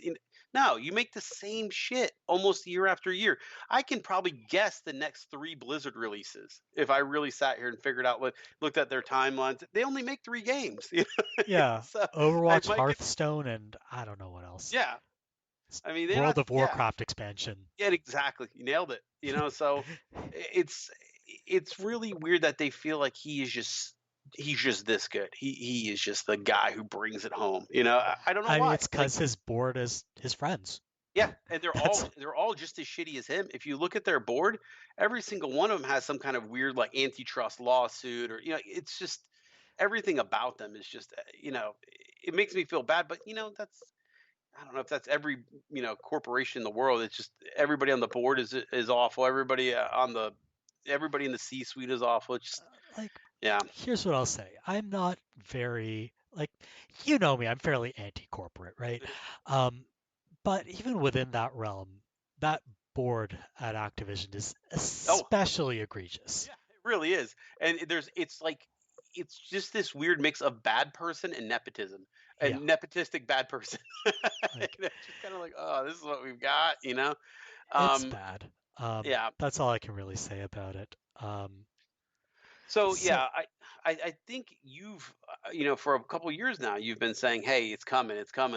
Some type of labor organization, representation. It looks like it's almost there. I mean, not just in games; it's happening in a lot of different places. Starbucks, yeah. Amazon's been doing a lot of union busting. It's kind of interesting to see kind of this return of labor, and I don't know. I've always my dad was a union machinist forever for like my whole young life. My dad was a union machinist, and I know that at the beginning labor has a lot of good ideas, and I really think it's up to people to hold on to those and not let a union job turn into what it turned into for like machinists and some of the other unions where it's just what I mean. It's not necessarily about the workers anymore. Sometimes some of that stuff, gets lost. But I really think that there's a good opportunity to really form some new unions that have some real power. I mean, at the level of like SAG, type Yeah, unions. there And are there are absolutely like times when abuses of power can happen within a labor movement, but I yeah, think here's an instance where um, like a labor movement is needed right yeah, now at this absolutely. moment in Yeah. time to make some genuine change for the industry. So the second big news story of the year that I think we're just going to talk about briefly because the details are complex and this has been litigated to death elsewhere, but it's something we should mention is Epic Games lawsuit versus Apple. Hmm. There's also a concurrent lawsuit against Google going on right now for very similar reasons. Um, was heard this May by Judge Yvonne Gonzalez Rogers. So very quick recap. Apple charges a 15 to 30% commission on every digital purchase on an app in its App Store. Epic breached that contract last year by offering in-game currency for cheaper through third-party payment through the app. Apple booted Epic from the App Store for violating their contract. Epic sued, citing I don't even know what they were citing. I don't know what Yeah, the justification was. And Epic has a similar case against Google. yeah, and both kind of won. Yeah, both Uh, kind of won and also like Lost. Yeah, yeah. lost. I So think Apple was here are the the big details of the loser. ruling. Yeah, I would say Apple's actually the bigger winner here because the really. only thing they really had to give up, now they are prohibited from blocking links to third-party payment sites within the app. They can bar having third-party payment in the app. They just can't bar links to third-party payment Right. externally in the app. And they are actually allowed to recoup a cut of third-party like referrals from the link. So basically, you just can't prevent people from redirecting people outside the app. That's all they're Right. prohibited from doing. The judges concluded that Apple is not a monopolist, even though it did exhibit anti-competitive behavior, which is what the previous part of the ruling was intended to correct, and ruled that Epic did breach contract and ordered them to pay the 3.5 million US that they earned off the brief period of time when their third-party payment option was open. They earned 3.5 million in that much time. That is Yeah. impressive. That and that's kind of what I mean when I think Epic won. If you look at what they made in that time period, Yeah. 3.5 million is a drop in the bucket. Even if you say, okay, well, 1% of 1% are now people are going to click on that link instead of go to the app thing.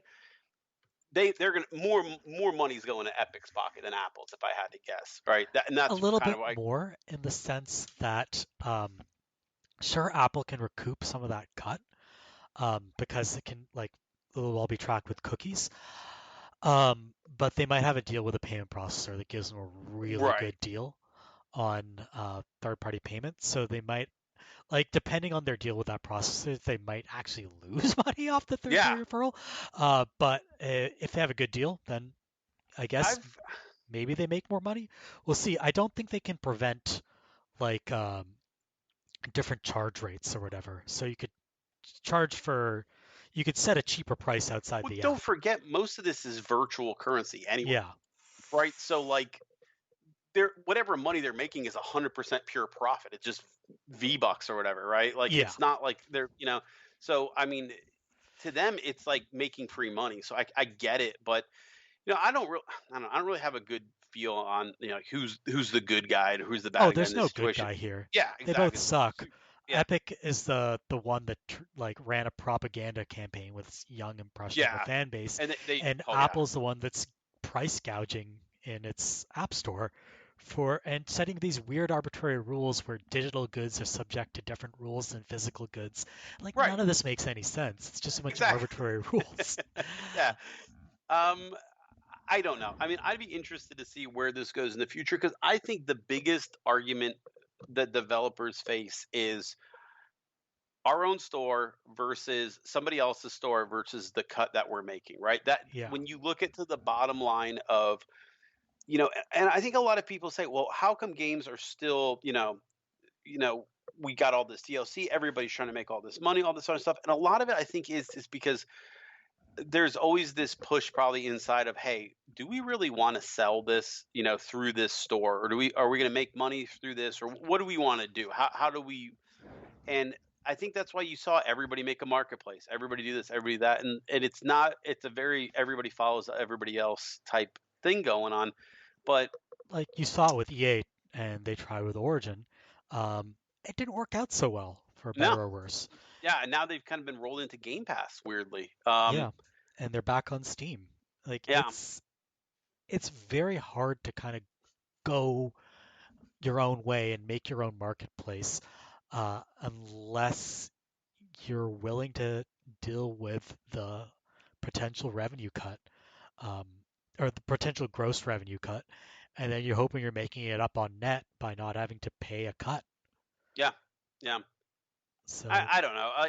I kind of I get it. You're not going to let people on there for free, but it just seems weird to me that we've got so many different marketplaces now. It's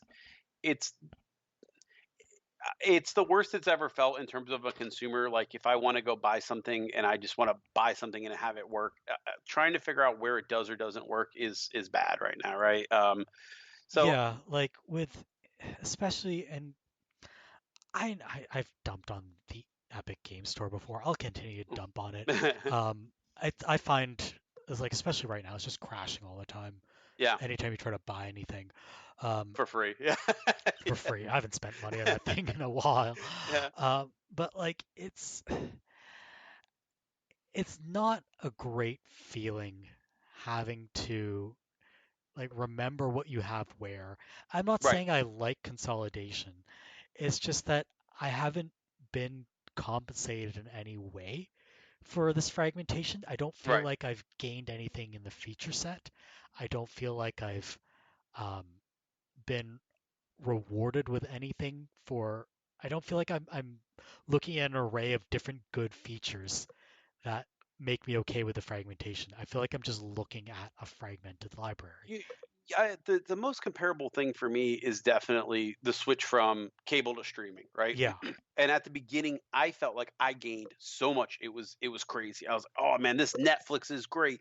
This Hulu is great. This, you know what I mean? And now, weirdly, I'm going the other way. Like I found myself missing cable lately. Like, and I think there can be a level of basically like burnout, of fragmentation burnout, like kind of like what you're saying. It's just at some point I've really lost kind of what makes me want to play things in different places, you know? Um, Yeah, and this could all be rectified if there were some basic features that I kind of take for granted on Steam. Like if I could just press F12 and take a screenshot in yeah, Epic, that would yeah, solve so many of my problems right off the bat. Right now, I'm just like Windows print screen, and then it saves both my monitors. So then I want to share the screenshot. I have to go crop out my desktop from the yeah. second Hit monitor. print screen, put it on paint. Like, yeah, Yeah, it's just such a pain. It I, could be I so don't much know. easier. I don't know how we ended up here. I mean, I know why we're here, and it's money, right? But Yeah. I do kind of feel like that eventually there is that little bit of pushback, right? Hey, I don't want these things. Or someone comes along and they go, you know what? I make an app that makes your whole library one big library, That's and what GOG did with yeah, Galaxy. yeah. Um, And but I don't use it, and I should. But I like, probably should. I'm I just would love to lazy. just link all my accounts and just give me a simple upfront user base, user interface, and just say, hey, I want to play this. I've got 2 Steam accounts sometimes. I really do. Like there's little things that like, you know, you end up kind of with all this fragmentation, like you're saying, and I'm just sick of it. I really am. And like, I mean, this is the future that Epic kind of wants. They want Yeah. their own walled garden within everyone else's walled garden. And like, I get why they want it. It'd make them a lot of money. And I can't find a principle to oppose it other than you signed a contract. Right. But I I mean, just don't know selfish. that I just don't know that it's good for the consumer in the end. As someone who just likes playing games, right? Just from that perspective, right? I'm Yeah. always kind of siding. I tend to side with the game developers because the more money they make, the longer they stay around, right? Yeah. And even though this might be Epic, which has trillions of billions of dollars, obviously, right? They might be fighting this battle, and it might be some indie app developer who actually ends up benefiting because they've got a little cool game that does a lot of cool features, but they've also got an in-app store and they're not making any money off of it, right? So yeah, there's potential there, and that's why I'm going to pick them because I want them to stay in business. And it's tougher than ever, I think, to be not an Epic level game developer. Don't get me wrong, but like Yeah. so whenever I see these types of battles, I do kind of find myself rooting for the game devs because I want them to win against the Googles and Facebooks and Apples of the world because the market share is just so crazy. For the Googles and they've you know the Like they judge said won the lottery. yeah, they engage in monopolistic practices. Yeah, because they're monopolies. That's why they do it. You know what I mean? Like, um, you don't. You might be able to say, yeah, you do have an alternative, but once you're in a walled garden, you're in a walled garden. It's so And hard to get out of that walled it garden. really Like is. my entire family's on iOS now. If I wanted to Mhm. switch to Android, I'd be inconveniencing my parents and my Exactly. sister. Yeah, and then you have to come up with a reason to do it to them. Yeah. And they're like, wait, we're all on this. What are we doing? And it's I don't know. I go back and forth on this because I don't really like either side of it. But I think long term, what I'd like to see is, nobody would if you look at a lot of the rules and things that apply to physical stores, right? Yeah. There's a reason that if you go sell goods in, Walmart, sometimes you get a 2% markup, sometimes you get a 50% markup. Not everything's treated the same, right? Yeah. And I think that's what a lot of the indie developers kind of took Steam to task with a couple years ago, right? Hey, cool, you're taking, 50% or 30% of 2 million games from EA, great, but you're taking 30% of my 2,000 sales, and that really hurts, you know? Yeah, and then Um, Steam did the opposite of what I should have done.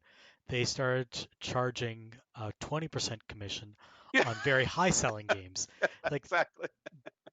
they made it easier for the Yeah, big guys. And I think the danger that they were trying to avert was the big guys all going over to Epic, right. right, and Yeah, taking their smaller cut. Um, because all it takes is one or two exclusives, right? I mean, that's yeah, always been the argument with Epic is like, hey, they're right up there knocking on the door. And I remember how Steam. We've talked about this before. I remember how Steam got their market share, and let's not act by like they forcing got it. people to install Yeah, Steam when they bought Half-Life exactly. 2.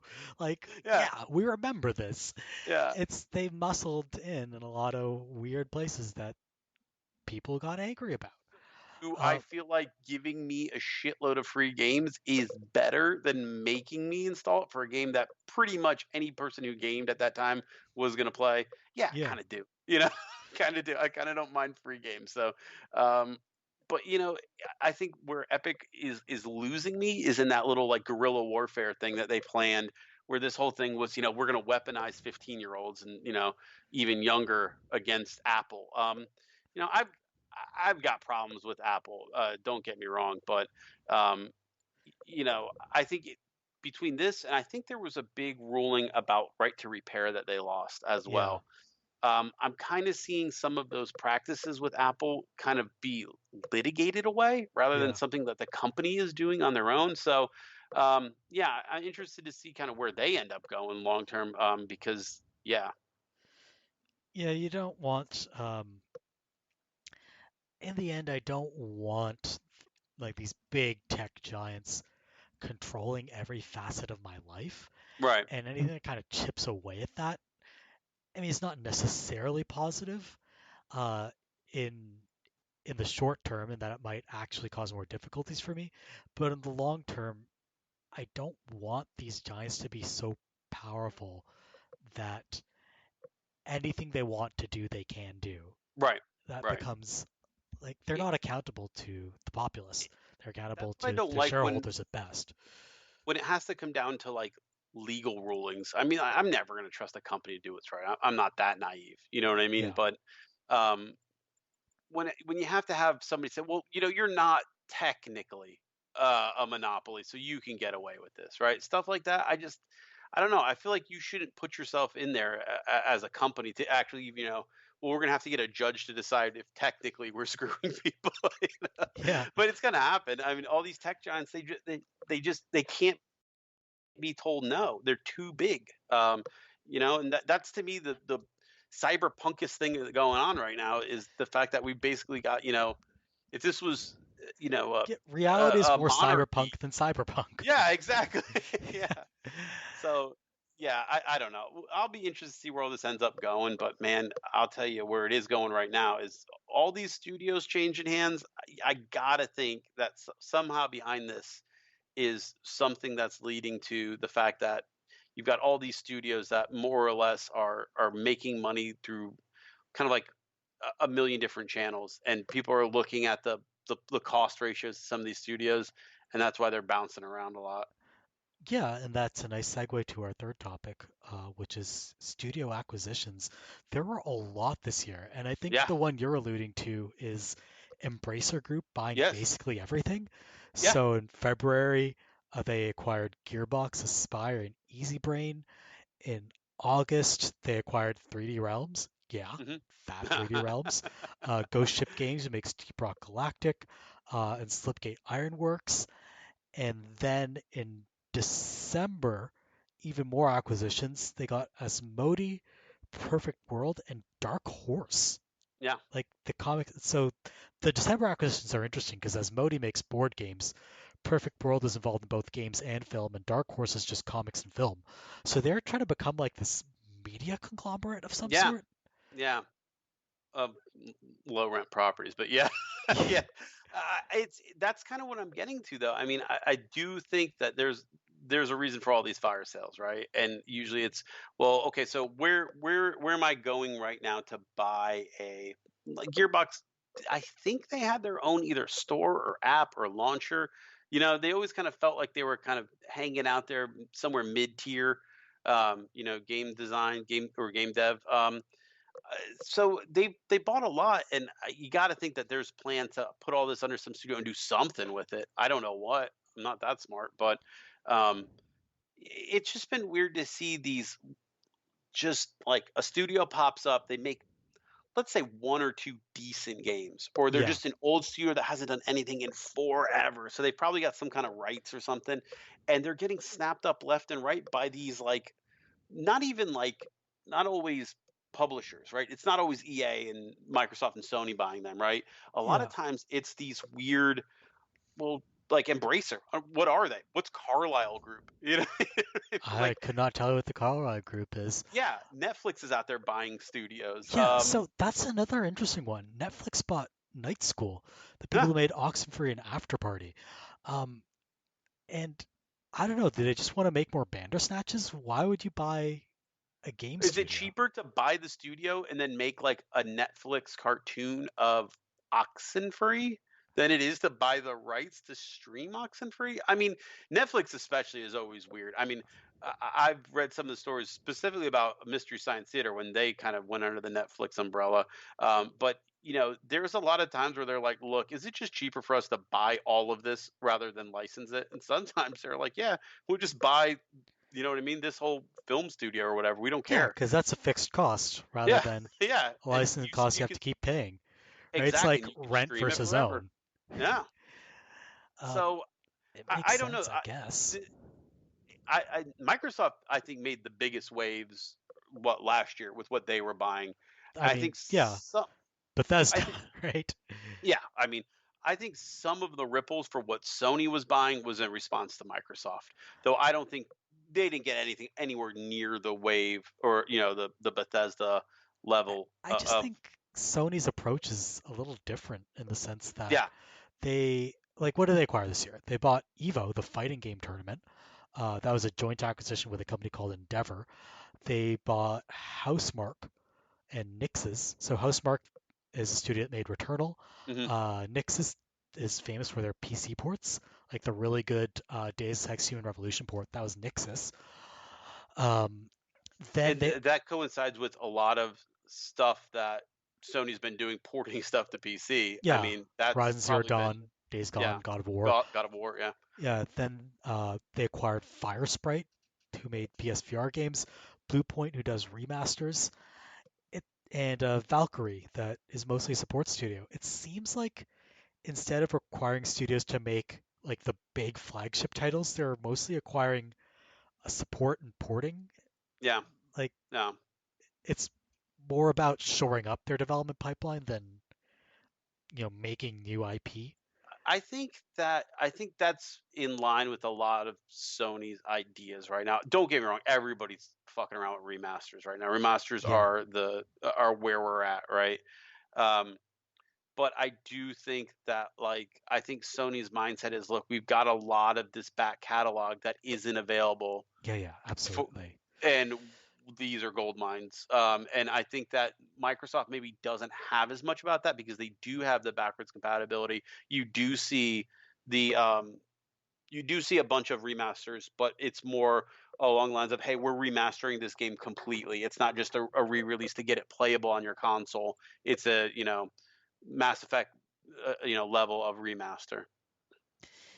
Yeah, I don't know exactly like what Sony wants to do with remastering. Like Demon Souls was a pretty big overhaul, graphically and somewhat mechanically, but like beyond that, I don't know whether they're like bringing back Siphon Filter or I don't know, Sly Cooper.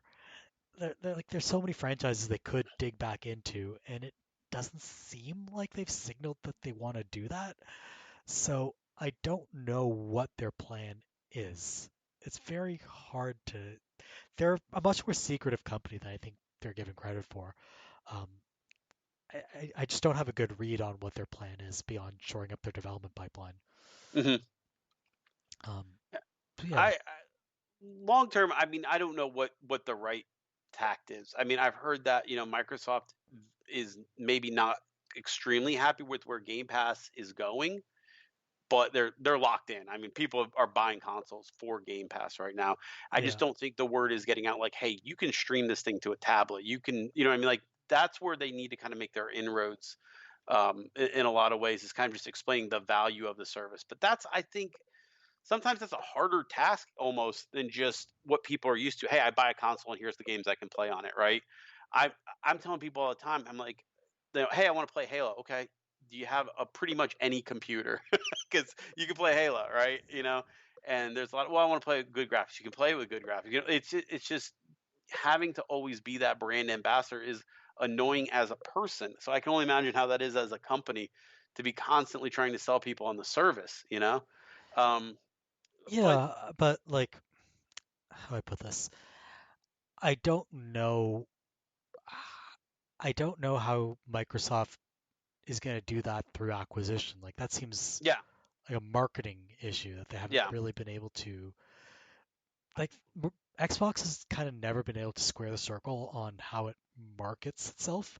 yeah, And they're also, to be fair, fighting against Don Matrick's horrible legacy yeah, and in some sense also fighting against their image at the turn of the millennium when the whole brand started. Um, and like they've changed a bit in the sense that they went out and acquired Double Fine and Compulsion, and those aren't studios that you go out and buy if you just want to make broy shoot vests all day long. So I like I think they're doing fine on the diversity of their slate. And hmm that's why I don't think Microsoft needs to go out and buy any more studios to build stuff. But what I'll be interested to see is if Microsoft makes a move in the acquisition space similar to Sony, where they're like, okay, we've got first party studios that are going to make games for us eventually. What else do we need for support? Like, yeah, who's a good support studio? Who's good at PC versions of games? Who's good at like middleware? Like, there are lots of different companies that specialize in all these things, and it might be good for Microsoft to kind of go hunting for that in the acquisition space if they really want to be able to shore up and say, we've got a good slate of developers that are making games that are going to appear on our service, and we've hired a company or we've acquired a company that does that specializes in like streaming tech or something like that, then maybe I can see that happening. But right. I don't know if they can do this otherwise without just better marketing. Yeah, and I think that's what it comes down to is I think rebranding Game Pass, which they're doing, is kind of a good first step, right? Because it's like, well, I have Game Pass for Xbox. Do I have Game Pass on my PC? Do I have XCloud? There's just too much stuff, right? So I mean, I think simplifying the services and really just completely dive in all the way into that Netflix of games, right? Yeah, That's where you want to be. That's the kind of thing I can say to my dad. Hey dad, this is Netflix for video games, and he gets it, right? You can't do that with Luna, you can't do that with Google, you can't do that with Nvidia. It doesn't really work one to one, right? yeah. Um I think that they have the potential to do that, but you need to hone in on what your marketing and messaging is. And I think they can I get there, but think also to some extent, Satya Nadella needs to decide whether Game Pass is a money making venture in and of itself or a way to sell much bigger corporate clients on the value of cloud services. Like, yeah, is Game Pass an ad or is it an actual moneymaker? And maybe it right. can be both, but right now it's effectively an ad for Azure. Yeah, Like, and then I think that's a really good point. And then so broadly, what you're saying is, well, if you're playing this on an Xbox or you're playing this on the PC, either way, Microsoft got to cut something of how you're playing, right? yeah, Does that eventually go to, well, we're spending more than what that cut is because people are going to be buying Windows pretty much anyway for the most part, you know? yeah. So is Um, like this streaming tech costs a lot in upkeep, right? And mhm, like managing data centers, but they're making money hand over fist in the cloud space right now. yeah, And it comes down to whether the service can stand on its own as a revenue generator. I don't know. I haven't looked at the numbers. I have no idea of Totally kind of figuring selfishly, this out. I don't want Game Pass to ever go away. I really like it. So, That like, I makes feel like sense. it's one of the most pro-consumer things I've seen in a long time. And like we were talking, there's a lot of, anti-consumer, you're the loser and all this because all these big companies are fighting type stuff going on. But I feel like Game Pass is the one thing I can like hold on to and be like, this is a good value for me. I get my money's worth of this every single month. There. I don't even know if I can say that about a lot of the other streaming services I own. Like I don't know if I really get my money's worth of Netflix anymore. I watch 2 or 3 movies a month. Or I don't know if I get it from Hulu or a lot of other things, but I always feel like I do with Game Pass. So I part of don't know. that's I'm because just games are just watching so like expensive. one show on Netflix right now. Yeah, I'm pretty exactly. bad at like keeping up with this. I don't have time anymore, man. Yeah, I just unsubscribe from everything. I unsubscribed from so much this year, and I'm like, huh, I really wasn't you're watching like the that one much. person during the Yeah. during 21 who, It was mostly yeah, because I was like changing everything from American credit cards to Canadian credit cards. uh, So you can't just like change currencies and so much stuff. You have to unsubscribe and resubscribe. And then it's so much easier to just unsubscribe and then never resubscribe. yeah. So thank you, international move. Um, so on that note, that's the news segment of this particular episode.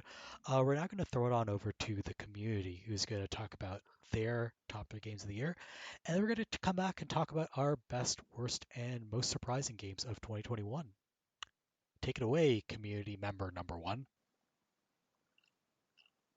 Alright, it is Third String Hero here, who definitely did not forget about this until the last minute.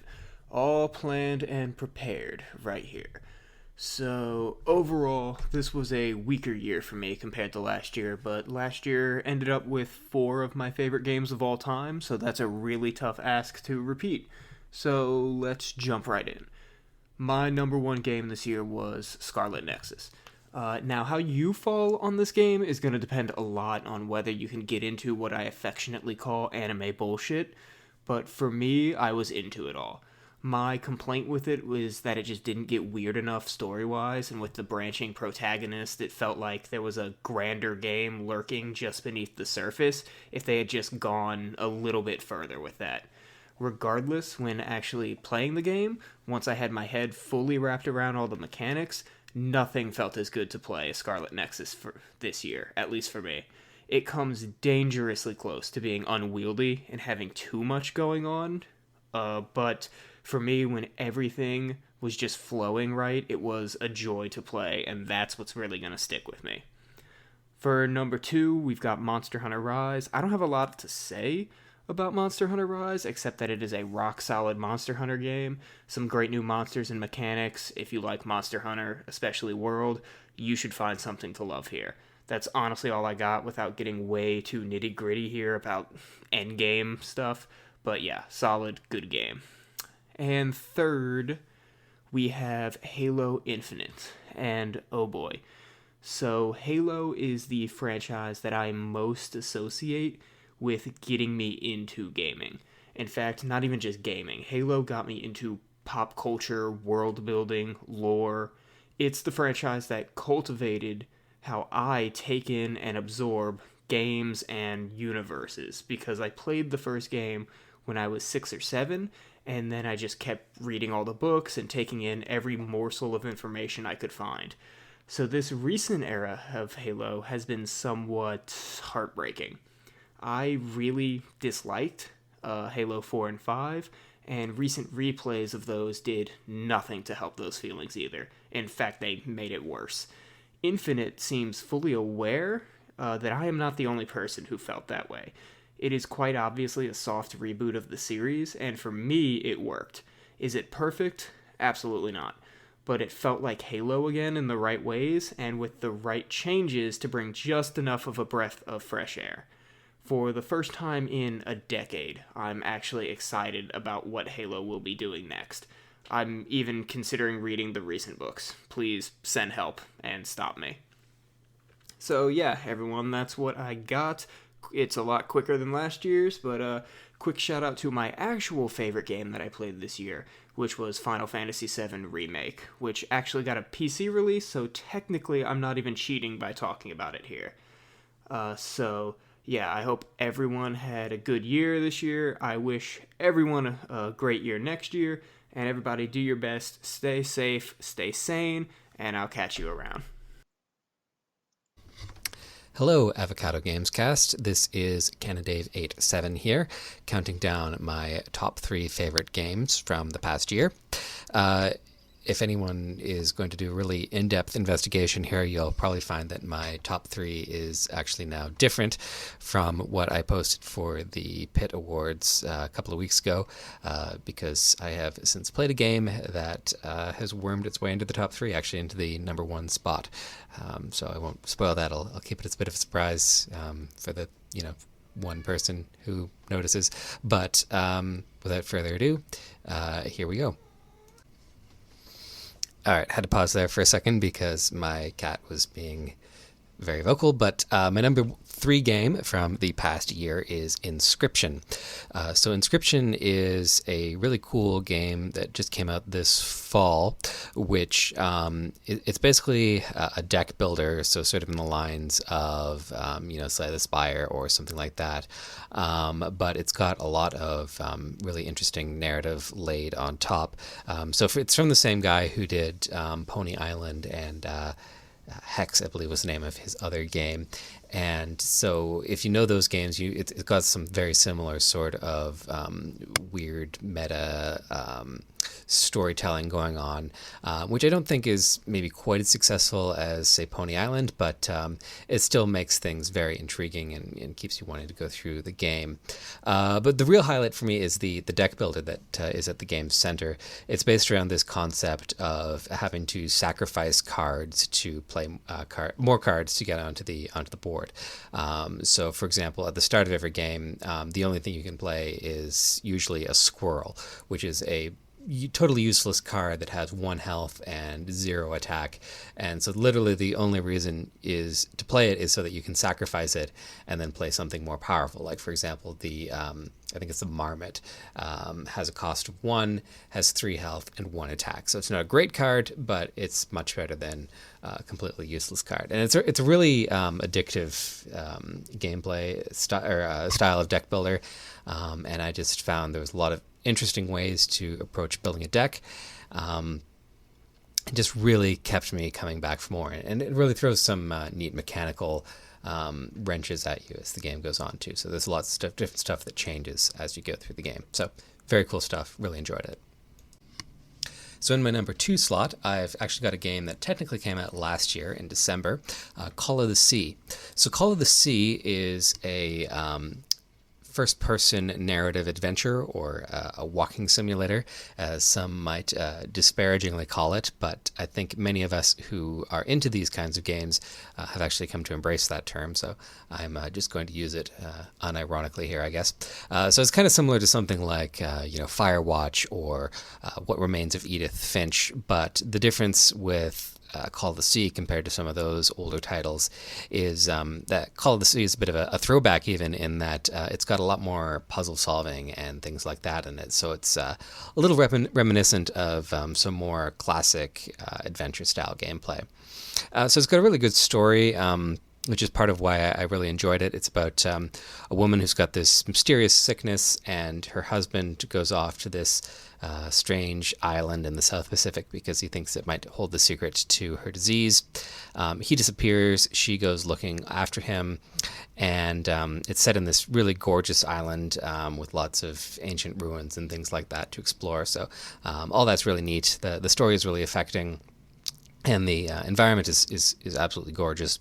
And it's all the storytelling is done through notes and recordings and things like that. Your classic video game environmental storytelling, and the puzzles in there as well do a really good job of breaking things up and making it so you're not just plowing continuously through a story. You've got to stop and think your way through some puzzles and do some investigation to advance to the next story beat. So I thought it was really cool how it all came together, and as I said, everything about it is really beautifully done, and just loved playing through it. And for my new number 1 game, it's a fairly recent release, one by the name of Sable. So Sable is a difficult game to describe. It's kind of in the vein of Breath of the Wild, but say with no combat, because exploration and climbing and things like that are very important mechanically. Essentially what the game is, it's set on this desert planet, and when children on this planet reach a certain age, probably 16, 17, 18, somewhere in there. It's not really made clear. They go on what's known as a gliding, where they basically go off by themselves into the world, explore around, do odd jobs for people, and decide essentially what they want to do with the rest of their life. So the game itself is about a girl named Sable who's going on her own gliding. And you're just sort of doing whatever you want in this world. And there's a whole bunch of different quests and little things to explore. It's a wonderfully detailed world. There's a lot going on. You get this hoverbike, which is really neat, even though the controls are a bit wonky. But it's all just a really compelling package, and I just found myself coming back to it over and over and over again, and just wanting to see more of this world and discover more things about it. I will say it's not perfect. It was developed by a very small team, and it's a bit janky, but I can put up with it because the art is just beautiful, and the world is extremely compelling to explore. So it's right up my alley, and I'm glad I decided to give this one a shot because it's absolutely fantastic, and I'm super happy to have played it. All right, that's it for me. So thank you for listening, and I hope you enjoy the rest of the episode. This is DashboardDough here to give my top 3 games of 2021. My number 1 game, and the game that I really wanted to talk about, or I'm actually contributing this bit to highlight, is Returnal. Returnal is one of my favorite action games in forever, maybe. It's a game that really felt special to me, and I clicked with in a way that rarely happens. I mean, I love and I like many games, but there's a select few that I really feel like I connect with on a complete level, where it's the combination of the mechanics and the gameplay and the story and the visuals and the music and everything really that really come together, and I feel like I understand what game developers are trying to do. I understand the mechanics, and I really just mesh well. I connect with the game on a deeper level. It almost feels like, and those are games that feel most special to me. Games like The Last of Us and God of War, and now Returnal as well. It's a game that when I recommend it to people, the first thing I mention is it's just really fun to move in. The traversal is a lot of fun. It has a really good jump button that feels simultaneously weighty and floaty and impactful. So there's a really good balance there. And also the dodge button that is quite long in duration. So it gives you a certain flexibility, which is especially handy in combat situations where you end up having to use that a lot to dodge through projectiles and enemy fire. It's a game that rewards and kind of wants you to play aggressively as well.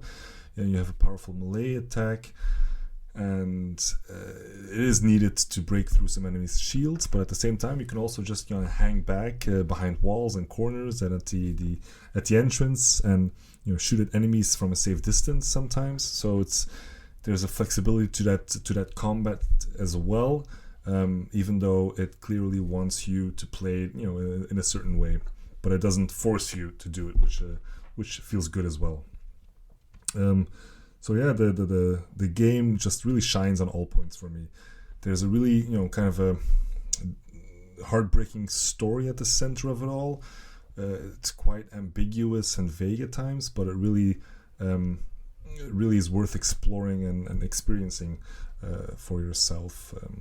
The things it does with the point of views and the characters, the narration, it's all just really top-notch storytelling in a narrative and environmental way. Which takes me to my number 2 game of the year, which was It Takes Two. It Takes Two, it's the Game of the Year award winner, much has been said about it. I'll just say that there's too many innovative, original, tremendously fun mechanics and ideas in this game to mention now.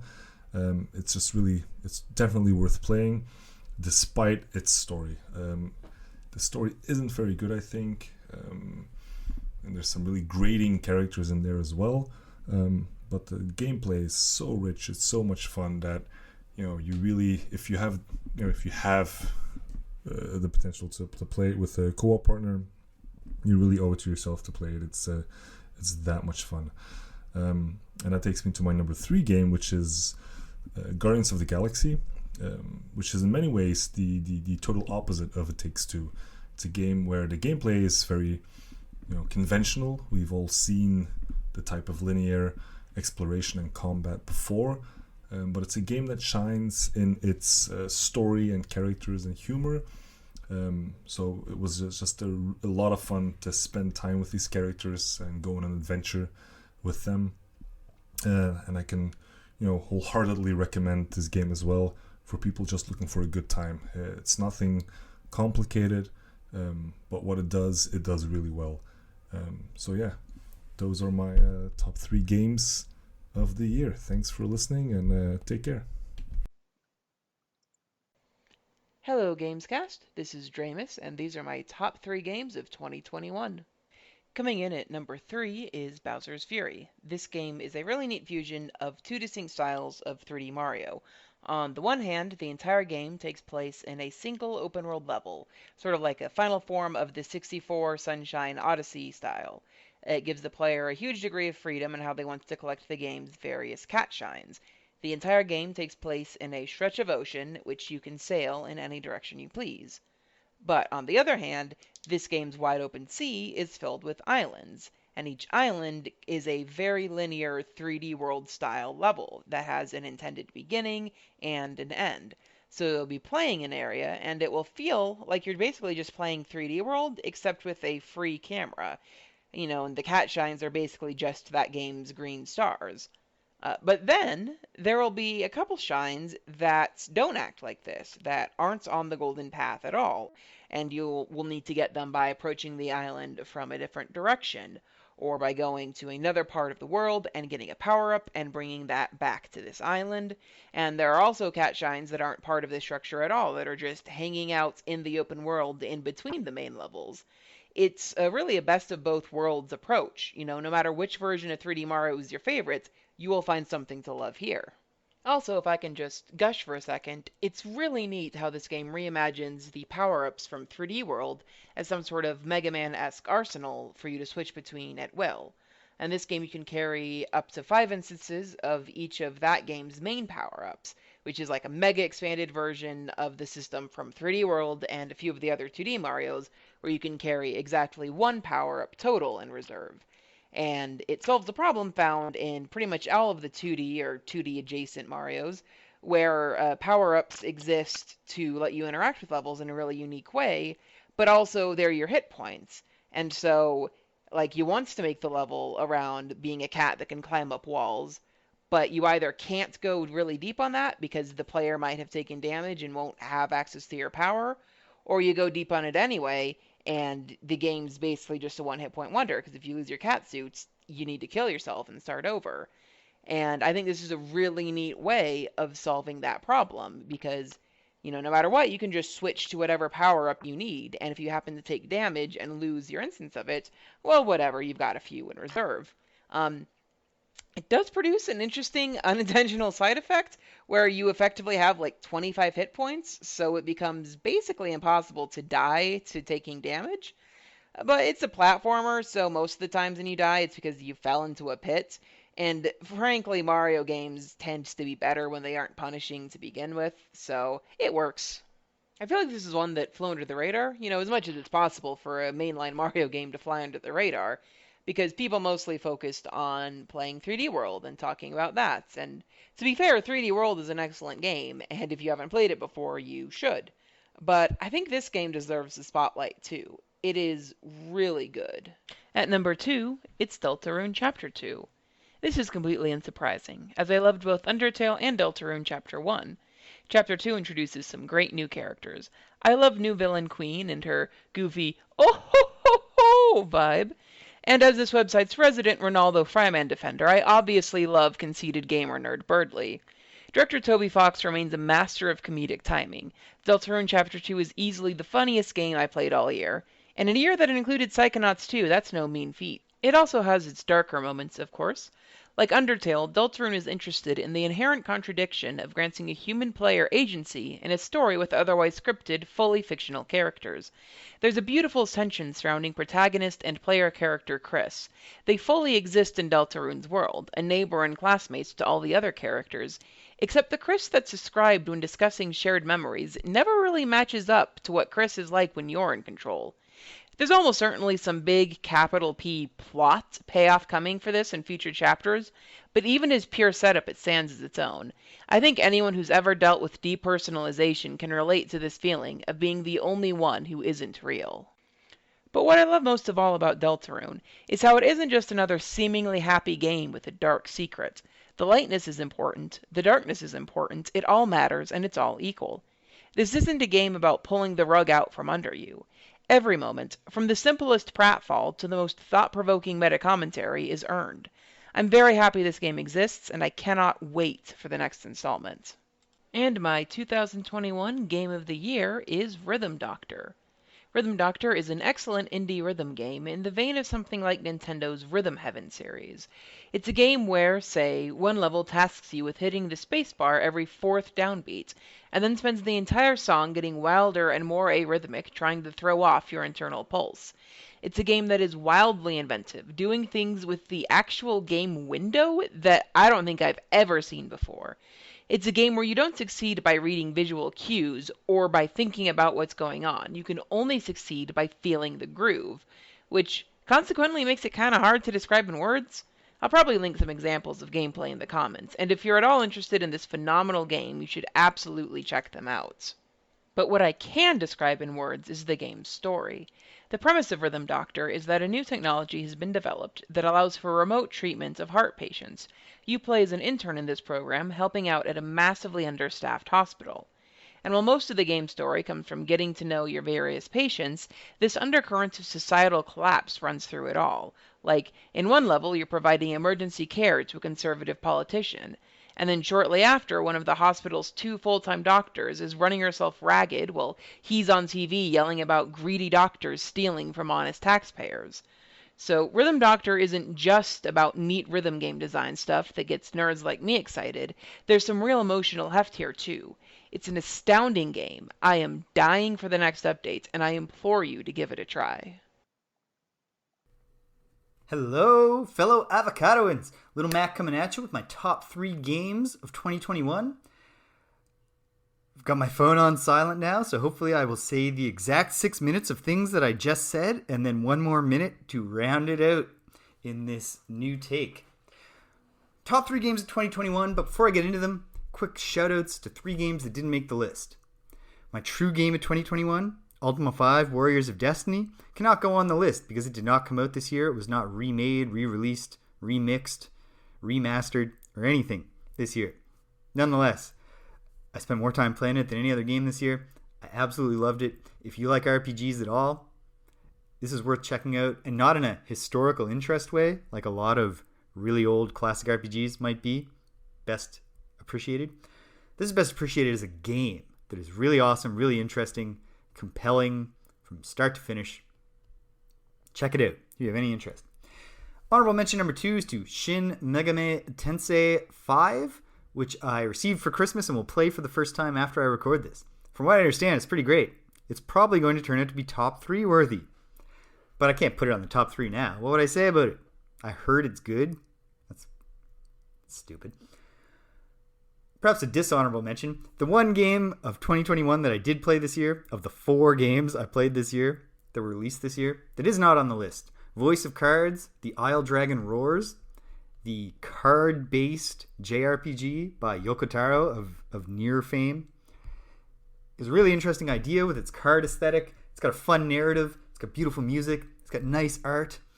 It's got an interesting idea for a basic kind of JRPG combat system. It's got a lot going for it, and it just doesn't quite come together.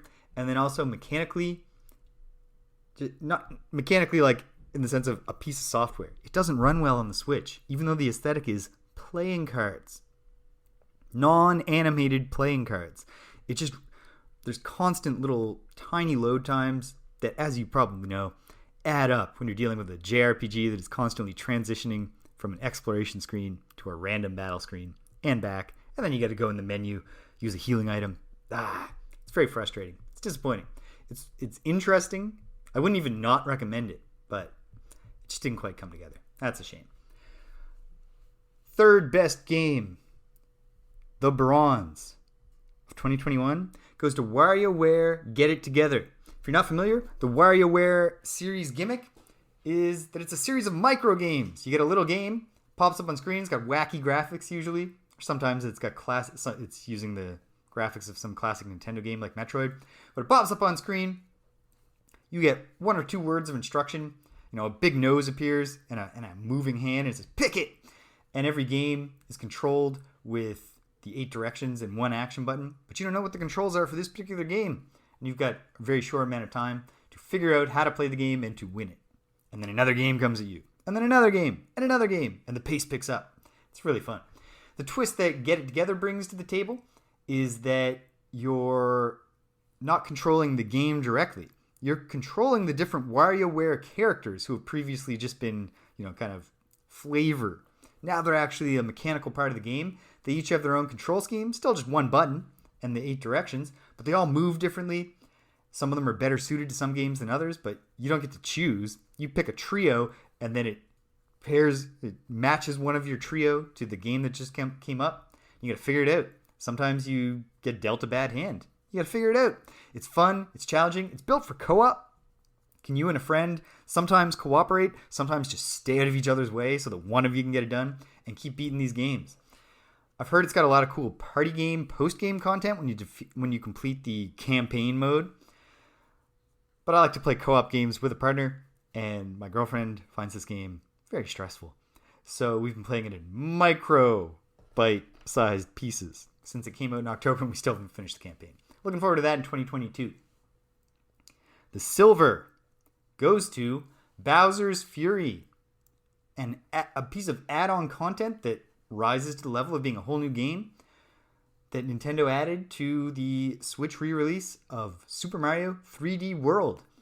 This kind of harkens back to the early days of the Wii U when Nintendo was putting out high-quality DLCs. It's probably most similar to New Super Luigi, except it's even more, because it's not just New Super Luigi was, now we're controlling Luigi and we get new Mario levels.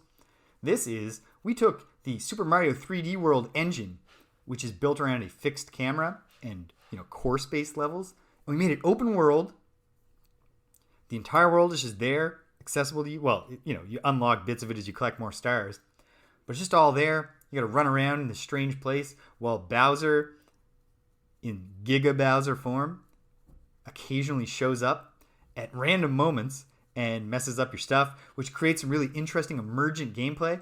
Anyway, this is just a fantastic add-on, a great sweetener for those of us who would probably repurchase this excellent game anyway, just because our Wii U's are now in a closet somewhere and we want to play it now and then.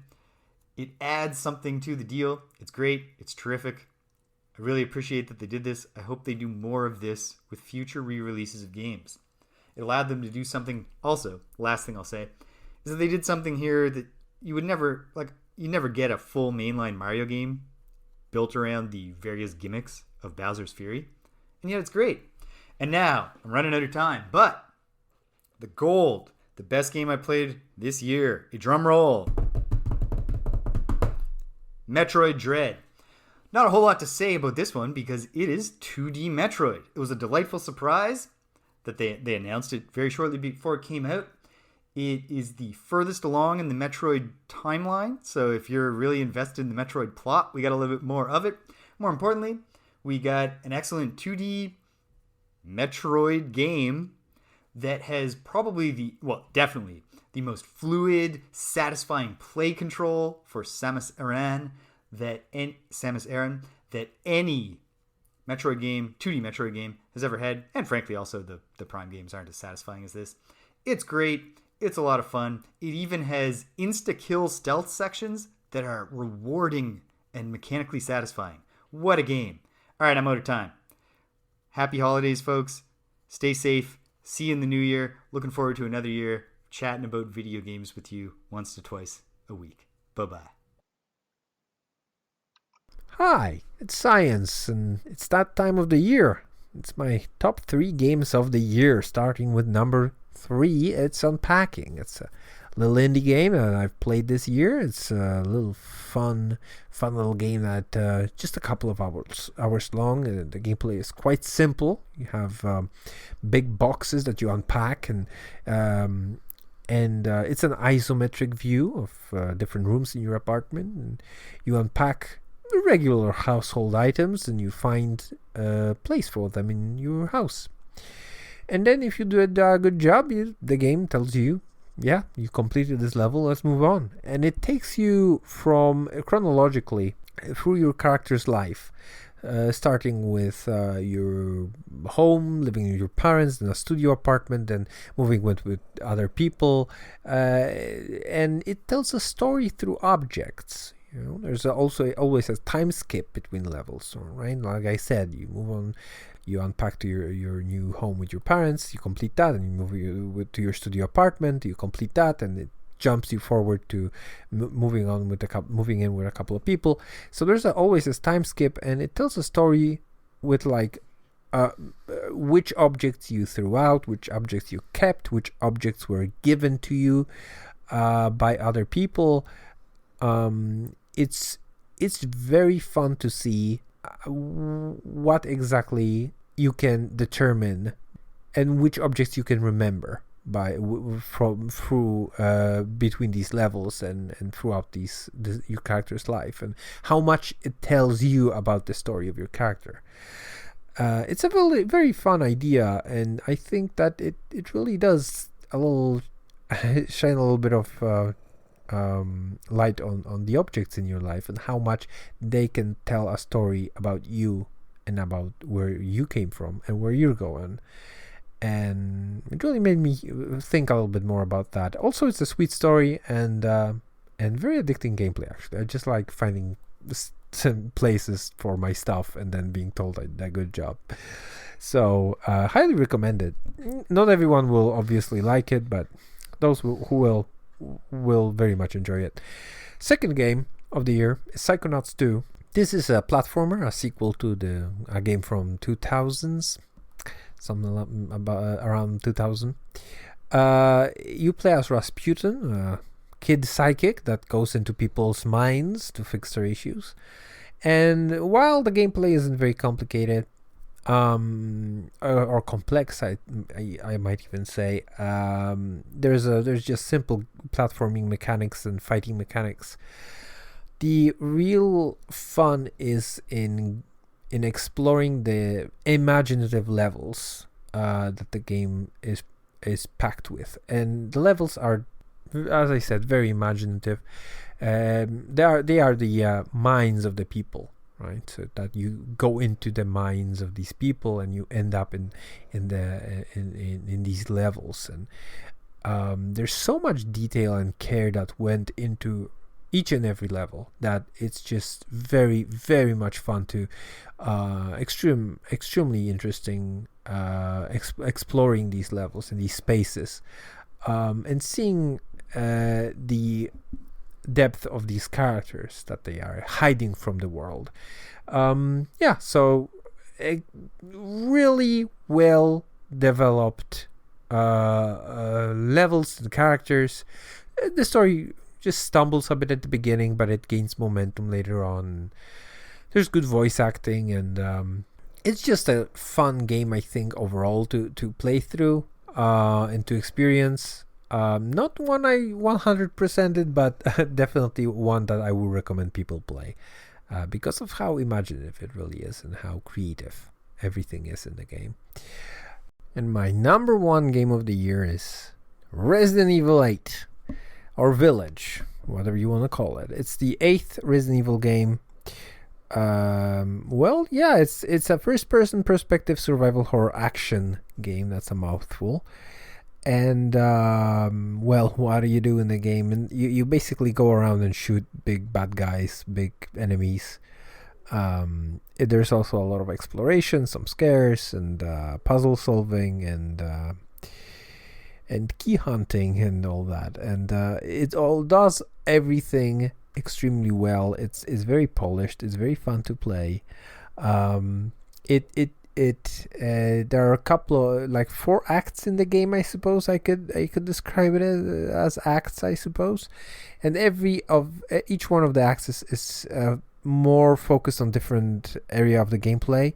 The first one is more focused on exploration and key hunting. The second one is way more focused on scares and escape room like puzzles. The third one is more of a set piece with some non-fighting action elements, and the fourth one is way more about just shooting guys. And every part of the game is well made and just, as I said, a blast to play. The game knows what it is. It's very cheesy. It's Victorian horror themed. You're fighting werewolves and vampires and monsters. And it's all very corny. The dialogue is super corny. It's very dumb, but it's so fun. It knows what it is. It knows how to keep you entertained from the beginning to the very end. It's bombastic. It's loud. It's dumb. It's just a fun thing. If you want to just relax and spend some time just immersed in a dumb Hollywood blockbuster movie, this is it, I think, with some actually kind of intense scares in the middle there, but they just last like 15 minutes, so that's not a problem. You can power through that, right? Yeah, so yeah, highly recommend it, and that's it. I think this comes out after the holidays, so the only thing I can wish you is a happy new year, and hear you later. Hear you later? See you later? Yeah, you know what I mean. Bye. All right, welcome back, and thank you to our community for sharing with us their top 3 games of 2021. So now is the time where Cap and I talk about our top 5s of 2021. We're doing 5 this year just because we can, because it's a little more fun that way. And I am going to start with my number 5 game of 2021. We've talked about it on the podcast before. It Takes Two. Cap, you've also played this, right? Yeah, I enjoyed it a lot. I think, like we talked about before, I think it does kind of cloud who you played the game with. I played with a friend I've been playing games with for a long time, and I'm married, he's not, so a little bit of, stuff going on there. But Oh it yeah, led to I a lot had of that cool dynamic too. conversations. Oh, Yeah, really? yeah, and that well, I was the other guy in this. I played it with someone who I think I think he got married while we were playing through it. Oh, wow. Yeah. Yeah, Yeah. so that was an interesting experience, I think, on his end.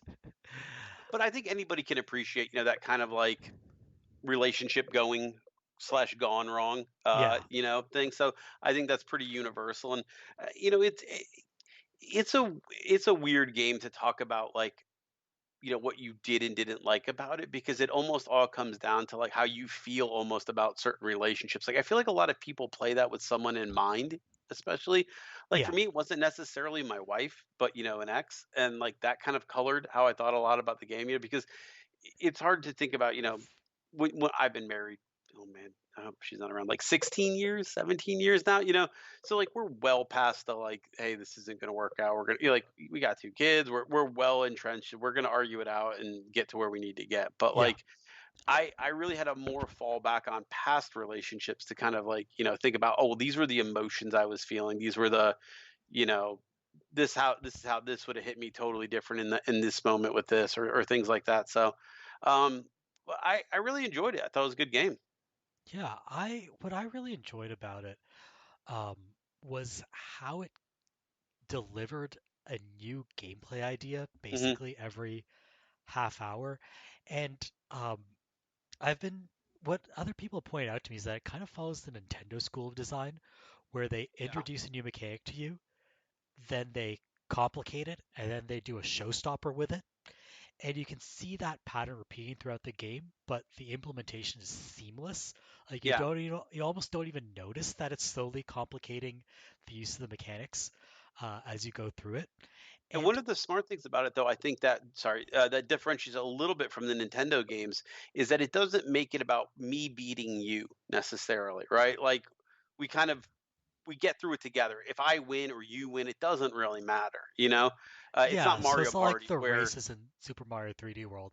It's more right, like it's kind of like the co-op modes in like Galaxy or Odyssey, mm, but both players are equally participating instead of it being exactly, designed like around a parent playing with their kid. yeah, So it's a different design ethos altogether in some sense. But what they've pulled off here, it's incredible that they've managed to make a new gameplay idea every half hour, and it's a good gameplay idea, yeah, and it controls well. yep. And on top of that, it's something that incorporates co-op gameplay meaningfully. That's a good way to So, put it. Like, yeah. it never feels like, okay, well, this is just shoehorned in here to get me from here to the next. Like, it always feels like there's a reason for it, and I do like that. The graphics and the music and everything kind of like contributes to the experience, I think. But the best way I can describe it's a consistent, inconsistent game world. That sounds kind of like bullshitty, but like you feel like you're there, and Yeah. all the little stuff it throws at you, it feels like there's kind of a reason for it, and that you're learning, like you said, the very Nintendo system of it, that you're going through something, and it's not just throwing stuff at you like for no reason, just to Yeah, you can kind of see that gameplay arc yeah. all throughout the game, and they've just executed it brilliantly. So Yeah, and it's a tough game to like. You don't want to spoil it. You want everybody because you want everybody to have their own experience with their own friend. Because it really, I mean, the one knock on it, the reason it kind of fell off is there's not a lot of replayability to that. Yeah, yeah, I mean, even if you played with somebody else, you can't undo some of that stuff in your head. So it's a great experience, but it's like it's a one and done um, for sure. it's like a Memento, for like a movie fan. Like you've seen Memento once, it pulls its trick, then you're done with it. Or every M. Night Shyamalan movie, kind of the same thing, right? Like you've seen the trick, you're kind of done with it. So that's my only knock on it is, it's probably better to split it with your buddy that you plan on playing with it than Yeah. calling it from there. I think you Um, get 2 copies for it now, right? yeah, so you get to if you just download the Friends Pass, you can play it for free with anyone who's bought the game. Yeah. So that's what I did. My friend very generously bought it for both of us. So thank you to him. Um, And yeah, it is definitely a one and done experience. My knock on it is that I did not like the script, Yeah. but I Yeah. enjoyed just playing the game so much that I kind of didn't care that the script wasn't great. So I think that's a good thing that you can talk about is like you can almost just play the game like Mario Party. You know what I mean? Like a co-op Mario Party, just whatever. Like the dialogue's kind of all over the place, and the story's maybe not great at times, especially with some of the the ways the problems are solved. yeah, But it's a little bit too neat in some yeah, ways. But I like it was just I just had so much fun and I was filled with so much childlike wonder while playing it yeah, yeah, that I can't have negative feelings toward it, if that makes any sense. yeah. I'm with you 100%. All right, what's your number 5 game of the year? Far Cry 6. This one came in under the radar. My wife bought it for me as part of a sale for a Christmas present. I think she got it for like $20, which is probably not a good sign in general. People are Wait, so we're recording this on the 27th, so that yeah. means you've like blasted through a lot of it in 2 Uh, days? I think she bought it for me last week. We kind of did an early Oh, Christmas okay. exchanging because we were going to travel. So I think she bought it for me on the 17th. Okay, that makes a So lot more sense. I yeah, was gonna be like, I hope you're caffeinated right now. I mean, I haven't really like I haven't 100%ed it. I just played through the main. I kind of do Far Cry and Assassin's Creed to me, you can finish the game and then still roam the world. It's very much like you can stay here type thing. So I kind of blasted through most of the story. I think that there's one or two multiplayer missions, and then there's like a little mini campaign after you beat the game. I haven't done yet, but I've beaten this main story proper, so Oh, okay. I feel okay with adding to my list. So this one is kind of tough because I feel like this is not necessarily as big a turn for the Far Cry series as Assassin's Creed had with Odyssey, but it's kind of there, right? Like Gone is kind of the goofiness. Well, I mean, they've still got some funny moments and some silly stuff, right? Don't get me wrong. They've got like a Street Fighter cockfighting game, like although Okay. they're not very. Yeah. He is not very happy about that, but it's very goofy. It's not at all like rip his beak off type stuff. It's throw fireballs and roundhouse kicks and stuff. But the tone of this is kind of where I see them going, and the reason I bought this is I was actually watching the Game Awards with my wife. When did that come out?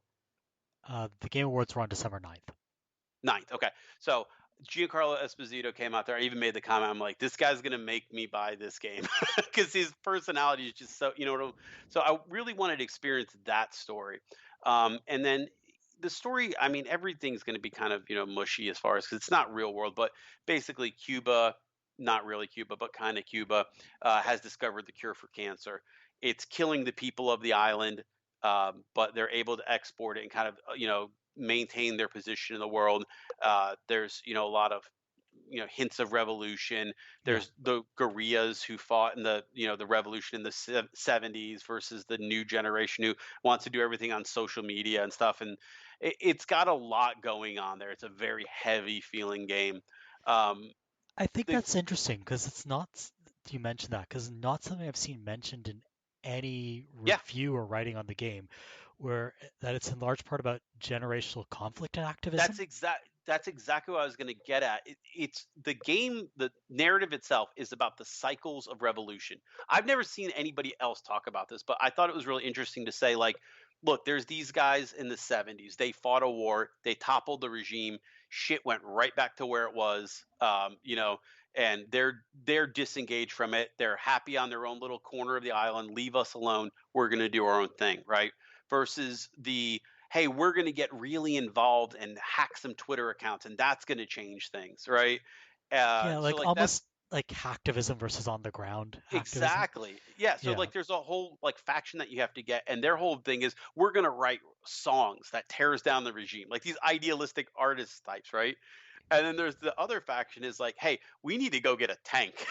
Like, Yeah. they're going to respect the tank and not the song. But it's almost two different sides of tearing down a power structure. And Far Cry's never really done that before. Do you know what I mean?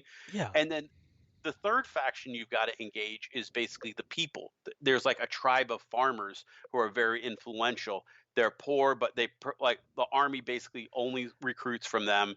They're the ones who are growing the tobacco, which is being infused with the drug, which is being how they make the cancer cure. So they're like the people. So you've got to get the common people, the rebellious youth, and the disengaged, older faction all together on the same page to take down Anton Castillo, who is Giancarlo Esposito. Meanwhile, he's talking with his own son, who's featured prominently. I don't want to get into too much into spoilers, but think about the cycles of like, revolution, and you're the dictator and you're trying to teach your son all the mistakes that were made and how he can learn from them and how he can almost be better at being a dictator than you, right? And that is a dark story to tell, right? That is not like Far Cry 5 where it's hey, a cult leader is going to spray some hippie dust in your face or whatever. No, this is very like, how do generations of conflict just kind of keep perpetuating themselves on these like, I don't want to say Cuba because that's not really the best example. They've been pretty stable for a while, but there's definitely these types of countries where this happens a lot, right? Like, they get, everybody gets engaged, they topple the regime, somebody worse or better gets put in charge, then they slowly get corrupted, then they're right back to where they are, and it's just like this feeling of always having to do this. Like, I can't believe we're on this merry-go-round again. Yeah, and I think that's an interesting story. So I think the narrative of Far Cry to me was what kept me playing it, what made it kind of like sneak in on the end of my list. It's still Far Cry. I mean, I think they do a lot of cool stuff now with how they really got that formula down to a science. There's a lot less of the kind of the bullshit collectible gathering now. It's Yeah. like you go here and you get this specific thing and it gives you this. You get this gun or this vehicle or this upgrade. It's all very clear on the map. It's not collect 100 feathers so that you get something. Like the bad old days. The hunting's been toned down a lot. You can still hunt, but your upgrades all come from much more concrete sources this time than hunt a boar to get a quiver or something like that. I think So that's actually probably a better approach in I that, think so too. yeah, people don't necessarily want to engage with a hunting system in these kinds of games. I Mhm. think they just want to go blow up evil guards.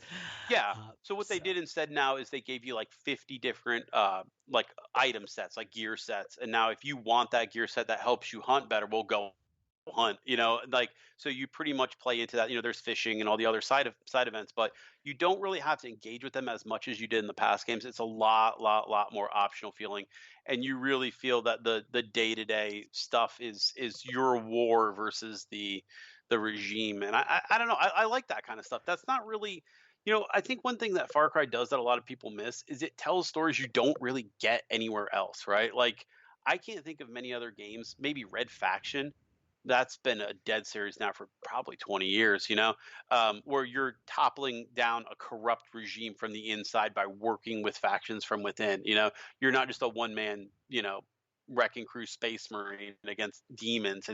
It's much more like kind of, it's got more going on there to it, yeah, I think. the only game I can think of in a similar vein that came out this year was Tales of Arise, and I haven't Mhm. completed that game yet, so I can't comment on it in great detail. Um, But but yeah, I think this it's is a, yeah, I think this is a solid 7 or 8 out of 10, and I do think that something that they've done that's low key brilliant, I think, is the DLC so far is you go back and replay the different villains from the series, from the Far Cry series, but almost from their perspective. oh, And okay. I think so. Like you've got Vaz, you've got Pagan Min, and you've got Joseph Seed. So and you're going into their minds and like trying to figure out like kind of how their perspective, how they see the world. But man, Giancarlo Esposito, man, he is so good in this game. Like if You're this was a actually kind of like selling me on this, which is hard for me in like a Far Cry game. I never would have yeah, expected that. Like the last Far Cry game I played was Blood Dragon, so yeah, no, this one it's is been a a while. totally different, absolutely different feel. But I mean, I think this probably feels different for people who have experienced, you know, like you can make this game as goofy as it wants. And there's like a Danny Trejo DLC that just came out where you can go make Trejo's tacos, and then there's like like weird, funny, silly guns and stuff. But the absolute like crux of the story is as serious as you want to play it. But like it's very much like you can't unite a populace just with a song, and you can't just get in a tank and drive to the dictator's house. That you've got to basically kind of You have to reform a like, society. yeah, build a basis Yeah. for a society, um, so that there's not a vacuum Hmm. uh, once power is eventually toppled. Yeah, that sounds like it sounds like it's a little bit more thoughtful about what it's Hmm. saying than previous Far Cry games. Yeah, I that's how know I'd put Far it. Cry 5 was criticized for not really saying much, so I think this could be an interesting game for me to eventually try out. Number 4 on my list, Psychonauts 2. Yeah, that's What, pretty low, man. you're expecting me to? Oh, No, I get it. It fell off my list honestly too, and I think here's why. I loved it. I loved as I was playing it. I'm betting you were probably the same, but there's just something about it where like it doesn't all click as like as a cohesive whole, I guess. Um, I I would don't know. Like, say my and I'm gonna eventually praise this. So my mhm. minor critique to get it out of the way is that it's not as varied or imaginative as the first game. Yeah, So that's. reaches it doesn't reach the same depths as the first game. The first game has some really frustrating bits. Like everything in this game is good at a Mhm. baseline, but it doesn't have the same highs as the first game either. and that's like the one critique I'd make of it. Yeah, I was thinking about, would I want to replay this? And the answer is kind of no. And I've replayed Psychonaut 1 a bunch, and there's fun, crazy things that happen, right? Yeah. All over it. But I don't know. I don't know if I'd want to do it again. Um, Like I'm I kind of don't know. fine with that because I only backed this for $30 on Yeah, Fig yeah. however many years ago. So I'm like, okay, I got my $30 out of it. I'm good. That was $30 American. I'm gonna be switching currencies for the rest of the You're podcast back and existence, forth all the like time. back Yeah, and forth. yeah. So like I didn't, I got my money's worth out of this. I enjoyed it. But yeah, I don't know if it has great replay value. I might jump in later to kind of collect all the figments or whatever. But yeah, it's not a game where you feel like you want to replay the missions. Yeah, Um, yeah. That's what I mean. Like the moment to moment, I don't know. It was I think controls annoyed me more in Psychonauts 2 than I remember being annoyed in Psychonauts 1. I don't know how much of that me being older, you know. I Um, think that's more like I expected slightly better controls in a modern game. yeah, Like it's not even bad control wise. It's just, I mean, I also played it mouse and keyboard. I don't know, maybe it's better with a controller. Um, but I'm also weird in that I think 3D platformers should be played with mouse and keyboard, which is the weirdest opinion anyone has apparently. yeah, No, but like I actually want to talk about what I liked about this game. yeah. Me Um, too, me too. Yeah. it's I mean, because it sounds like we don't like it, but I mean, it's just it's yeah, it's just why it's not a number one when I think a lot of people had it kind of as a consensus number one. Yeah, so I think there's sky high expectations on this game, Mhm. and it's weird when you play it. Like after so many Kickstarter failures, I went back and listened to old GamesCast episodes, and we talked about Mighty Number Nine, what a train wreck that Yeah, was. Um, it's so refreshing to play a crowdfunded game that delivered. yeah, That was that's just like 100%. Yeah, it was as good as I expected it would be, and in some ways better than I expected it would be.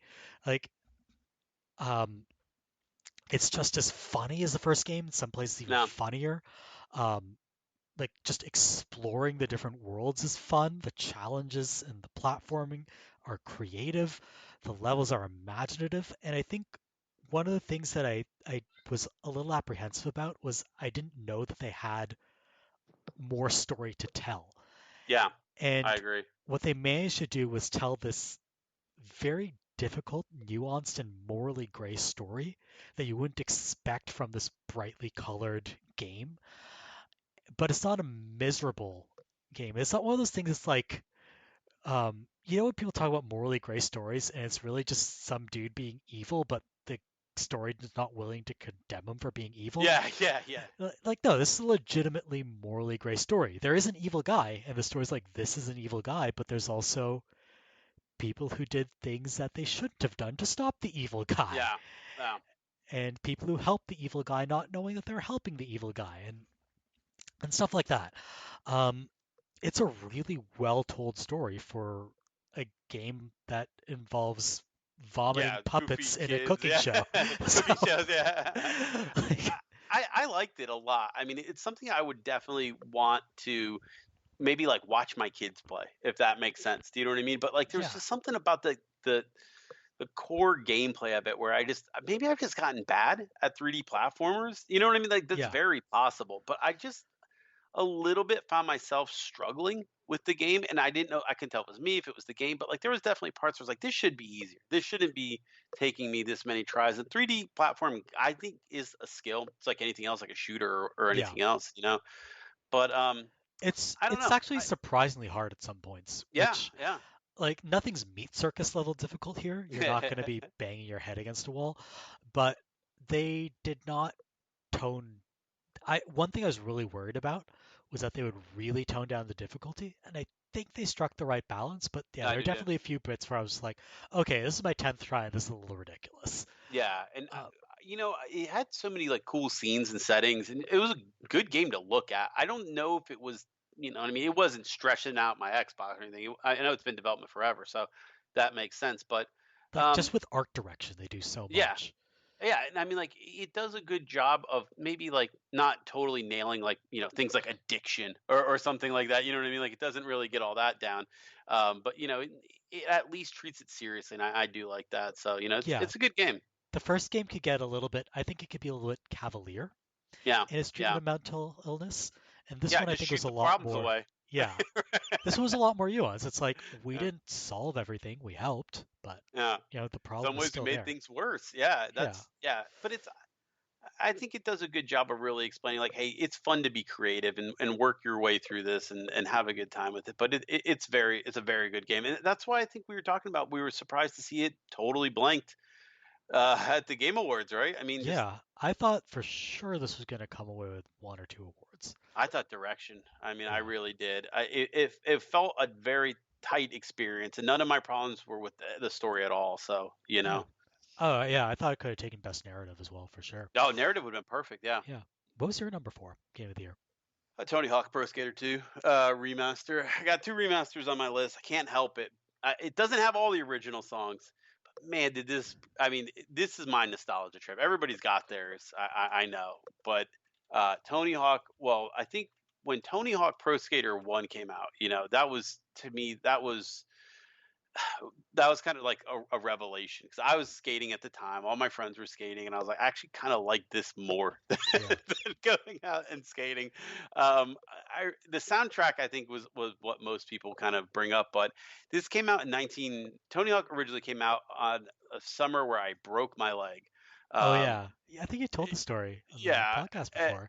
and so I mean, it was the worst summer of my life. I remember it still. I mean, so I broke my leg, and I was not just like, oh, my leg's broken. I had to be in a full leg immobilizer because I fractured and dislocated my patella, my kneecap. It was probably the worst in pain I've ever been. They were like, look, we're gonna set your knee. The thing's cracked. It's got to heal itself because your kneecap's cartilage. It's not bone. They can't do anything for it, and so I basically could not move. I But was in a I mean, the full patella's bone, but there's yeah, cartilage yeah, underneath the that. Yeah, little, yeah. yeah. So that was all just kind of the worst it could have been. And Tony Hawk was my lifeline to kind of like skating. And my friends would come over and we play it all the time. We watched a lot of Bob Vila. He was popular at the time for some reason. I don't know. But this game to me is just pure nostalgia trip. And it sucks they can't get all the stuff on the soundtrack. I get it. They still got Superman by Goldfinger, which is what you need. That's the cool. But beyond just the nostalgia, it's still a great game. It is such a fun experience. I played a lot of it with my son, and he does. It was I would string together, 50, 60 tricks, and a lot of it to him was teaching. Hey, you don't always need to add that last rotation or that last. You know what I mean? You don't need to Get to be showy sometimes. Yeah, get out It's all when you're about ahead. yeah. Yeah, exactly. That's Nail I the think a trick. great lesson It is. to tell It's a great kids. life lesson. It's a good video game lesson too, right? Like you don't always need to take it, to the next level. So I enjoyed the hell out of this game.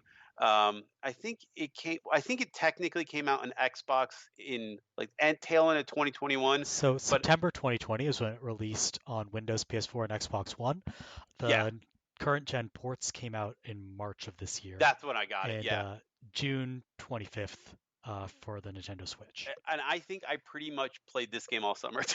So Yeah, like it was basically my game of the summer again this year, and it's such a good summer game. It's hot out. You want to yeah. go do something crazy. You build a park, listen to some, throwback This tunes. is a perfect. I don't know why I think this, but I think this game pairs perfectly with air conditioning. Yeah, exactly.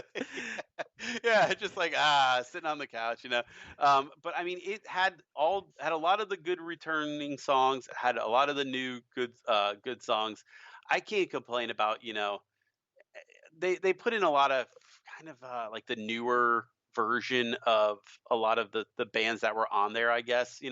So I found myself actually listening to a few different, bands. New pop punk bands. Yeah, exactly. Yeah, it's not all pop punk too. They get a lot of hip hop in there, which I think is really good because that's kind of where skateboarding is going in some Yeah. ways, But It's good to get like that genre mixture. Just yeah, like you want that mixture of like skate punk and like street hip hop, like yeah, just yeah. street music in general. I think that's a really good decision on their part. Yeah, but a summer, like, you know how, like, there's always a song in the summer, and Yeah. it's just like, hey, let's go out to the beach and have. This was my game of the summer, like the same kind of mentality. Hey, I'm just gonna I come home after a long day. It's hot out. I'm on roofs all day, sweating it out. And man, I love just popping on. The only thing I didn't like about it was I can't stand Machine Gun Kelly. He's got a song on the soundtrack. I wish they like. I think you can block it, but it doesn't Yeah. come up that often. But man, he is just so. Ugh. Something about him strikes me as it triggers every Uh, 2000s. This guy's a sellout. Like, thing in my veins. I Yeah, don't know anything about Machine Gun Kelly. I was so not in this he's culture.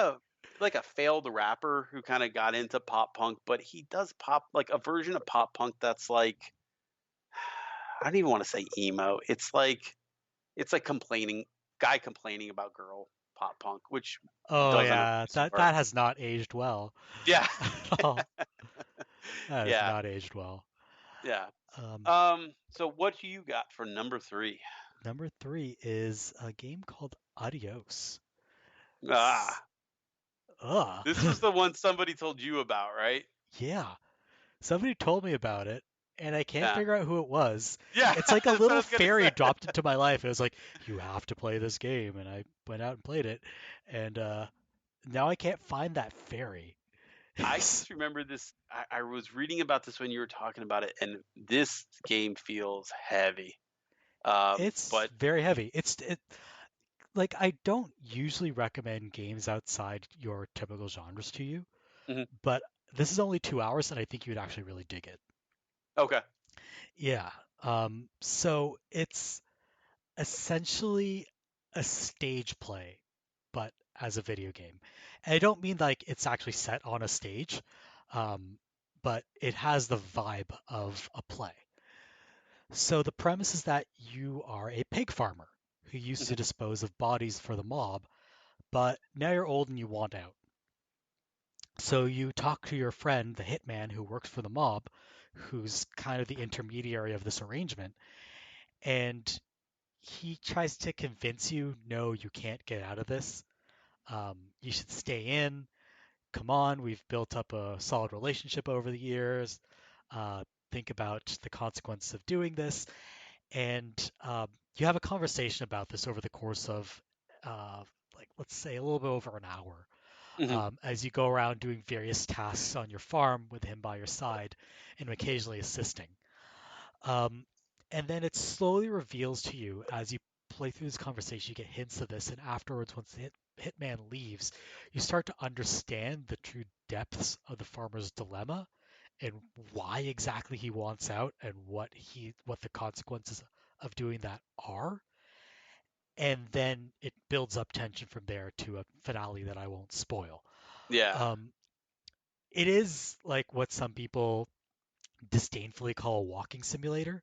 Oh, okay. I thought it was a visual novel for some reason. Yeah, it's yeah. I mean, it's very dialogue heavy. You're going to be Okay. standing around a lot, listening to people talk, but it's all 100% fully voiced by I think Rick Zeef plays the protagonist, and DC Douglas plays the hitman, and their performances are fantastic, just absolutely brilliantly well acted. Um, and it's a really great illustration of how you can use interaction to elevate a story just by putting you in a character's shoes. There's Ah, nothing really special about, like you could stage this as a play and it would work decently well, but what really elevates it to the next level is putting you in that character's shoes and having you feel the weight of the decisions that he's making. wow. So for me, Yeah, like I'm I more was interested now that blown it's away by not. this game. Visual I wasn't novels are tough expecting for it. me to get through, Yeah. honestly. So I'm a lot more interested, I guess, now. I mean, even if it is just walking around, like you said, kind of just doing stuff. But there's something more engaging to me about a walking simulator than a visual novel. It just Yeah. always has been. I mean, it's just that little twist of being able to interact or do something else. I mean, I Is it? think if you were into like I know you liked Stanley Parable, I think you liked Gone Home. If you Yeah. were into those games, I think you'll like this. Okay. I'll Yeah. give it a shot then. So what's your number 3? Age of Empires 4. Oh, You yeah. probably saw this one coming. I not much left to say about it. I've been really enjoying just kind of the interactions between the different civs. Every game seems to play. I don't usually play online. There's something about these games. I've never been that kind of person. Age to me has never been an online competitive game. I don't know why. I mean, it just So you never play has been. against like the Computer. AI. Yeah. Yeah. Yeah. So one of the things I really like to do is I like to give myself a teammate and then versus two AIs. I always like to do 2v2 and just see the weird interactions that civilizations kind of have each other and how they can kind of play off each other's strengths and weaknesses, you know. But I'm really enjoying what Relic did with the series. The campaign's fantastic. I can't recommend the campaign enough, especially if you're a history buff and just want to relive, you know, kind of certain, you know, big final, you know, battles and scenes and stuff like that. I was joking, and it's kind of true, but like every French campaign is basically like you're overwhelmed and outnumbered. See if you can withstand this siege. You know, like it's here come the English. See what you can do about it. It's very kind of like in your face with about like kind of how you know, some of these civilizations definitely face an uphill battle. Yeah. The Mongolian one is very interesting. I mean, it's like, How you many know, civilizations are in this thing?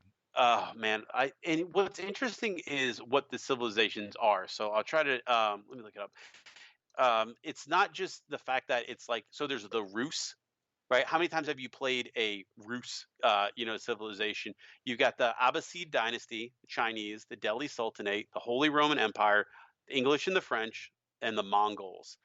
Okay, Every so one that's a of good those, number. that's a good mix too, right? Like it's not just English, French, Spanish, you know, Italy, you know, It's not just like Europe. Right? yeah, and so you've got ones that play totally differently, right? Like the Abbasid dynasty, they're all about tech and wisdom and teching up and building towards like a golden age and pursuing knowledge, right? Very different feel from like the Delhi Sultanate that's all based on making money, right? But if you got enough money, you can buy your way into it. But those are very difficult civilizations compared to just like the English. Build a wall and put an archer on it. You know what I mean? Like it's not, there's not enough to it. But then you've got like kind of ones like the Rus and the Mongols. You don't get to play them much. The Holy Roman Empire, who's all based on religion. Spread your religion, and then everything else follows. The Rus go into the woods, farm, hunt, build a civil, basically as fast as you can from wood. Where everybody else is, you know, well past that. Very interesting feeling, and there's not really a rock paper scissors, at least versus the AI, right? It's not like they steamroll you with the English or the Mongols if you play as, you know, the Delhi Sultanate or anything like that. There's a viable strategy no matter Yeah, what there pairing of absolutely is. civilizations. Yeah, every like spearman beats spearman, you know, at the beginning. So if you can get past that, you know, level, it's a very much you know, like there's the concept of the late mid early mid late, you know, RTS games, right? Everybody kind of has that nice middle ground where by the middle of the game anybody can beat anybody. You know, if you get unfortunately rushed by a Mongol, you know, AI who's really on top of it and you haven't got your defenses up yet, yeah, you're crushed. But I really enjoy the fact that one, it's giving a lot of civs that you don't normally see represented like in that time period, and that the way that it encourages a play style that you can develop your own style. It's not you. I can imagine that there's probably like some kind of competitive scene for this game, and people are doing insane things with their specific, you know, uh, civ that they've chosen. Yeah, so it sounds like you've got not just a range of strategies you can use, but that there's actually a little bit of choice in what you do. Though there's not just one strategy that you use. Yeah, it's not mass knights for the Yeah. French. You can do, yeah, that's a good way to put it. That's really neat because I think a lot of these games tend to fall into the trap of here's one viable strategy and you just repeat it over and over Yeah. again. So And it like That's when good. you can win by a wonder and you can build the great wall of walls around it. Now, how does that player get inside that wall if they're a tech civilization? Well, you got to think about it, you know. Okay, well, you can get the gunpowder units, and you know, there's always like a next iteration to how to get there. That's really neat. So yeah, that's your number 3 game of the year. Yep. My number 2 is a game I think you've also played, Hitman 3. Yep. Yeah. This one I feel like we talked a little bit about in the awards. This should have been up for a lot more awards. This to me was the AAA game kind of that everyone that forgot because it came out everyone in forgot. January. Yeah. Yeah. I mean, it really felt, and this felt like such a big step into like just the Hitman universe. I feel like this game should have been much more awarded. I mean, I get it's not for everybody. Hitman's a very specific style of play, you know, but I feel like they fixed so many of my complaints from Hitman 2, and that now that the trilogy's kind of wrapped up, um, it feels good. It's a very complex series. I'd love to kind of just do like a run the series 1, 2, and 3 with this. I'm not as into maybe some of the Hitman story stuff as I am the mission gameplay, you Yeah. know? But I think that's okay because this game gives you so much to do. It's ridiculous. Like just loading up the menu, it's like I don't want to say overwhelming, but like man, there's a lot to do in this game. Yeah, It's really impressive how jam-packed these levels are, yeah, just with little details, um, or how you can kind of set off Rube Goldberg yeah. Just contraptions of things going, of like events unfolding in a certain way. yeah, Um, the levels are just so dense, yeah, and they're also huge. yeah. That's That's a good way to describe really it. hard to Yeah, do. They're yeah. both dense and huge. And I understand why there are only 6 levels in this game. And Uh, you feel like you can just wander and just find new things every single time. You know, it just yeah. I really I this is a series I think has maybe the most potential of any big.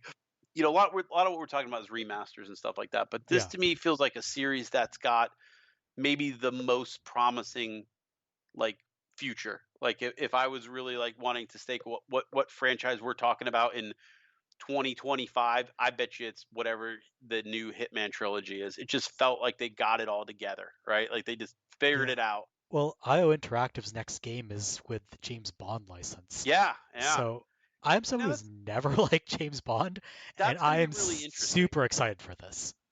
Yeah, because I mean, James Bond is not a stealther. It just isn't. At least in my head, you know, James Bond is the world's worst spy in a lot of ways. He's getting So noticed, bad. right? Like, I It's mean, such a so bad series of movies. I'm sorry. I can't stand James Bond. no, I've grown off of James Bond where I started. I really liked it at first. I realized nothing he does is what a spy would actually do. You know what I mean? Nothing about James Bond makes Yeah, sense. I'm sorry. It's so bad. yeah, But in a video game, I think that can work because I'm not yeah, thinking about how dumb it is. I'm just like playing the game, right? And I think they can build some of that immersive sim stuff in like the parts that the non-action parts of James Bond, where he's like in a party and trying to maintain his cover or maintain his cool. yeah, Like stuff like that, I think they can kind of put in the Hitman social stealth type elements in there. So I'm really eager to see what they do with that because they kind of put elements of that in this Hitman where they have yeah, like this who done it where you're disguised as a private eye for an entire level and it works really well. yeah. It really does. There's another level where you're like, and there's another level that's basically James Bond, right? Which is the one where at Berlin and you're at the nightclub and you don't know whom you have to kill, but you have to kill a lot of people. Yeah, yeah. That's a good way to put it. Yeah, you got to kill a lot of people. Yeah, that I think is very Bond-like, and that's giving me confidence that they can pull it off. But yeah, the levels here are memorable. They're expansive. They do one that's basically a Deus Ex level, and it's really good. Mhm. So I mean, it actually is almost a Deus Ex game if you think about it. it's pretty much a mini Deus Ex game. Yeah, And that's a big stage. there's one more thing I want to mention about Hitman, and that's I'm surprised how welcoming it is. Like Hmm. it's a game about assassinating people. And this is from a franchise that a short while ago featured stripper nuns. Like Yeah, this that is was a not weird direction. Yeah, this is not a game that I expected would feel almost like telling people, "Hey, it's okay. Come in. You can kill a few people. It's cool." Right? Like it's an inviting game, which is not something I expected going in. So yeah, absolutely loved it. Yeah, Really great game. Berlin itself could be almost its own game. You know, Yeah, if that was a $20 game, I wouldn't complain. yeah. That's how good it was. That's how good like they're like each one of the 5 levels plays so differently from the others, Yeah, but using the same basic mechanics. Like even Dubai and Mendoza, which are the more like standard straight levels, ahead. Yeah, yeah, they're more straight ahead. They're not like huge twists. They play so differently because Dubai's all indoors. It's on that skyscraper. It's very like corridor and duct and like back room heavy, whereas Mendoza's more like, okay, what are you doing out in the open? How do yeah, you hide behind places where people are patrolling? right. And yeah. But oh man, what a game. Yeah, really enjoyed this one too. Absolutely. What's your number 2? Mass Effect Legendary Edition. I mean, Oh I yeah, struggle. I got 2 remasters on here. I don't know what to say. I just, man, it's, ugh. it's good. It's Mass Effect so is good. good. It's Yeah. so good. Making so many like, I think that there is a struggle sometimes with remasters, right? What do you keep? What do you change? What made the game successful? What do you not want to mess with, right? The smartest thing I think they did was one is they totally reverted the Mass Effect 1 combat. That was the weakest part of Mass Effect 1, right? They kind of honed it down, honed it down, honed it down. I say Andromeda maybe has the best of the series, but um, I think it was smart to make it all feel like the same game because you don't get that weird jump between 1 and 2 where it's like, what is going on with this combat, right? Do you still Um, have to reload bullets n- now in Mass Effect 1? no. Okay, So so they've kept it's the infinite thermal ammo. clips, yeah. Yeah, okay, good. Um, but the different weapons have the different cooldowns and stuff like that. So I mean, Okay. it's ammo in all but name, but yeah. Um, fixing the Mako. I mean, like I don't like to be the person who complains about everything that everybody else complains about, but yeah, that Mako was tough at times, and I didn't mind the sections. It was just everything about the controls and stuff like that. It looks gorgeous. Everything feels so much more like put together. I really like one of the weirdest things is that you can keep the same look between games with your Shepherd. Yeah. 'Cause I always play, popularly called Fem Shep. I always play the Jennifer Hale voice character because she's so good at the role. But it was so jarring to go from the way they look in 1 to 2 to 3. Right now, you can unify that across the game and just basically it's one continuous story. But yeah, I mean it's just interesting, how they were able to keep to the core, make just enough tweaks, and you don't want to talk. It sounds weird, but I don't want to sit here and talk about a ton of changes in a Mass Effect Legendary Edition because it shouldn't need a ton of changes, right? It needs tweaks. It doesn't need that game was damn near perfect, 1, 2, and 3 as an experience. So I don't think it needs a lot It to just make like it. it's a fresh coat of paint, Yeah, and they made just exactly. the right tweaks they need. Like they put the love and care into making a genuine remaster that Yeah, not unifies just the experience. not just you can play this on modern consoles. That's so I think it popped up on a lot of people's best of lists for that reason that like they're having a good time and they're experiencing the story and it's just right. Like there's bad remasters. Look over there across the street at GTA, right? Yeah, we'll get You into can that in a fuck little bit. yeah, you can fuck this up. It's not print money. Yeah, And they really, really, really knocked this one out of the park. And it's such a series that I really feel, despite the shit with the ending and everything, it's a series I really feel like was close to the hearts of BioWare. I really feel like they love this game. Um, so I'm glad to see it get a proper, yeah. release and everything. And I And don't it's been think, super well received. Like it was yeah, number 7 in our on yeah. like the Avocados best of list I by don't think if votes. you were asking for me for one game right now, hey, I need one game to go buy. I'd say this one. I don't think you can get a better dollar to enjoyment ratio than this game. So that's part of it. Absolutely. All Top right. game, Merv. Let's hear it. Yeah, this is gonna be like my, Merv's a huge hipster thing that always inevitably ends up happening whenever I name one of these games. Um, my number one game of the year is a game that you've never heard of called Opus Echo of Starsong. Ooh, Yeah, tell me more. yeah, nobody played this apparently. Um, and the only reason I played it was because someone wrote a Kotaku article about it. I believe it was CC Jung. Gotcha.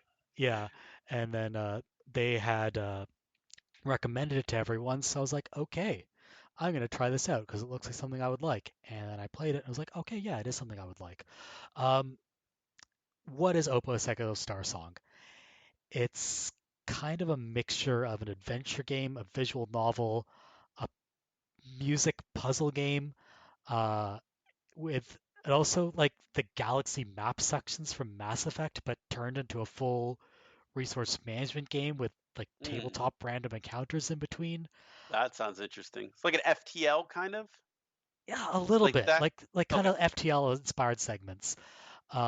And then there are sections which are just like, okay, we're a bullet hell game now.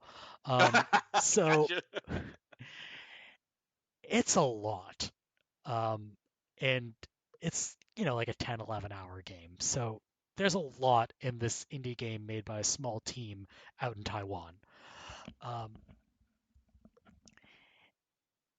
but what it seems like this should just be an incoherent mess, but it all fits together really well, and it's anchored and brought together by this incredibly well written script that's just heartrending. Like, Mm. video games don't usually make me feel emotions other than joy when I like them, right?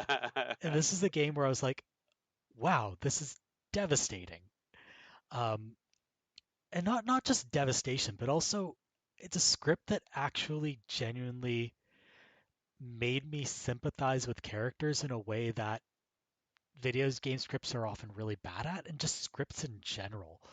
Um, so I'll profess something here, or confess to something here, which is that I don't like most prestige drama. Oh, all right. Not a big Like, Breaking Bad fan or I The haven't actually Wire. watched Breaking Bad. Ah, I think I'd you probably like like Breaking it. Bad and The Yeah. Wire. I'm thinking kind of like the second tier of prestige drama. And the reason So this like is, Westworld. yeah, like your Westworlds and your Boardwalk Empires and stuff like that. Gotcha. Um, and the reason I don't tend to like these dramas is that they center very self-destructive individuals, and then the these dramas tend to have like their message or their raison d'etre tends to be a message about what the effects of self-destructive individuals are, but it never really explains why these people are self-destructive. It's just like that person's a dick, Yeah. and you're supposed Mad to. Men is probably the number one. When you're talking about this, I'm thinking Mad Men, right? Like Yeah, that. but even I never. like Mad Men But kind of gets into why Don Draper is a dick at some mhm. point, right? But a lot of these shows don't. They just have like a Don Draper type because they don't understand what made Mad Men good, right? Mhm. They just have some Don Draper type who's a dick because he's a dick, and then you're supposed to care about this dick, right? And for the longest time, I thought I just don't like watching self-destructive people. And then I played this game where a lot of people do very self-destructive things, but it made me understand why they were doing those things because it tied that to the trauma they'd experienced over the course of this grand and really devastating galactic war, and then I kind of understood where they were coming from, why they set the goals they did, why they did what they wanted to do at all costs. And I don't think any story I've experienced has really ever succeeded in doing that except this one. Yeah. Wow. And so that's why it's my game of the year. It's just a Yeah. really well told story in a game that's really solid, and the game parts kind of enhance that. You start to empathize with the characters more when you're kind of like struggling to manage resources, or like going on these journeys with them and exploring planets with them. And it's something they'd have a lot of trouble doing if this were just like a TV show or a movie. Um, so for that reason, it's my game of the year. It's fantastic. I have a hard time recommending it to people because you have to like a very specific combination of things to actually like the game. But if a visual novel slash puzzle game slash tabletop random encounter slash bullet hell game made by a Taiwanese developer set in space, that's the kind of the sequel to a non-existent space opera. If that sounds good to you, then please go ahead and play this game. All right, what's your number one game of This the looks year? interesting. Halo Infinite, come on, man. Of course, Yeah. it's gonna end up being this. I didn't have it on my avocado list. I hadn't finished it. I think it just barely come out. Now, I'm gonna kind of ignore the multiplayer for a bit because I just want to talk about the campaign. Multiplayer is multiplayer. You're either in it or you're not into it. I don't think I've much heard is it's gonna change. good, It's and it's something I very want to play, core. but Yeah, very yeah, core experience. Very big problems with the season pass. They haven't gotten figured out yet. Now it's a free to play game, right? yeah, So figuring out the season pass might take a little bit, right? Because it's either going to take one of two things to get through that season pass in a free game, right? Time or money, right? yeah. Right One of now, the a lot two. of people are saying it's too much time. It's not enough. It'll get balanced. It'll get there. I got no, but we're not even going to think about this as an issue in a couple of years. Campaign is amazing. I am one of the few people who loved Halo Wars as a series. And so for this to take off from Halo Wars 2 to me is mind-blowing, right? I've been in a stasis like Master Chief when it comes to the story of Halo Infinite. I didn't want to know nothing about it, right? So I wanted to experience it all fresh. So the thing about bringing in Atriox and all and the Banished and all these other characters that kind of were a big thing in Halo Wars to me was an interesting take, right? Um, I I've always been the person who said the best way to tell a story, the best way to tell it, like a universe expanding, this happens to a lot of people over a lot of places, is in an RTS, right? Yeah, I've always hung my hat on that. I've said it with Warcraft, same with any other game where if you can do an RTS to tell a story, it's so much better than the Forrest Gump effect, right? Where your main character is at every pivotal moment in every scene everywhere, right? It's stupid, right? So many RPGs do that when they'd be so much better off doing it as an RTS. like I And think the only RPG that has ever successfully avoided this is Mass Effect 3, and that's because you're just not on the front lines for yeah, 90% of that game. yeah, you're the one putting the lines together, basically, Yeah, which is an interesting way to do it. But yeah, it's hard to tell a story about an entire universe at war, or giant conflicts between all these people, and then just put you in the shoes of one person and then make you experience all the big events, right? yeah. And yes, Halo has done that forever. Doom has done that forever. Lots of first-person shooters have done that forever. But there's a reason you feel more detached from that story than an RTS where you can bring it all together. So bringing in the story from Halo Wars 2, I think, is brilliant, right? So starting there, Halo Zeta is beautiful. It's got all the classic feels of a Halo, that Pacific Northwest feel, but with this weird cybery silver overlay to all to remind you that, hey, you're not on Earth, Yeah. Adding a grapple, man, this is the year of the grapple. We had the year of the bow, 5 or 6 years ago. This is the year of the grapple. Everything's getting a grapple. It's brilliant. It feels so good to get around, especially because so many of the vehicles in Halo Infinite and campaign, they feel like they're made of paper. You go through one. I'm playing on heroic. I think most people are probably in that level of difficulty area. You drive through one area and your warthog's toast. Even the little Marines you brought with you, they're blown up all over the place. So you end up walking a lot because it's just more convenient than going back to your bases and getting another vehicle here and there. So that's going on. Some disconnects with the story. I always feel like they're constantly saying, like, it's just me and my pilot guy out here, but then, like, I run around, I see 10 million Like, Marines doing yeah, their own thing. Yeah, it's kind of disconnect. And then obviously, the remnants of the human fleet are still out there. The story between Chief and the weapon is fantastic. So I love what they've done with the weapon. So for those who you haven't kept up with the Halo story, Cortana is not Halo's not is Master not Chief's Master companion Chief's anymore. companion anymore. The new one is called the Weapon. So her job was to basically go into the system as an exact copy of an AI Cortana, act like she's Cortana, just enough for the systems and the AIs to believe her, and then delete Cortana. She is a Cortana hitman. But what they do with her that's so interesting is that they make her feel like almost like a child in some Yeah. ways. and like she is so interested in all this stuff that she's seeing for the first time. She's It's sunny, like she's Cortana at 5 optimistic. years old. Yeah, exactly. It's like exactly. It's like a child Cortana that you're taking with you. She does occasionally have her little bit of moments and breaks and stuff like that. But I'm man, is imagining she? like the baby Groot version of Cortana. Yeah, exactly. Yeah, yeah. But instead of just saying Groot, like everything is new to her, and it's the first time she's seen all this stuff. So, she's kind of blown away by all this. But it's such a how do you get a fresh character into a series that's this old with this much shit all around it, right? And this is Yeah. how. The weapon is great.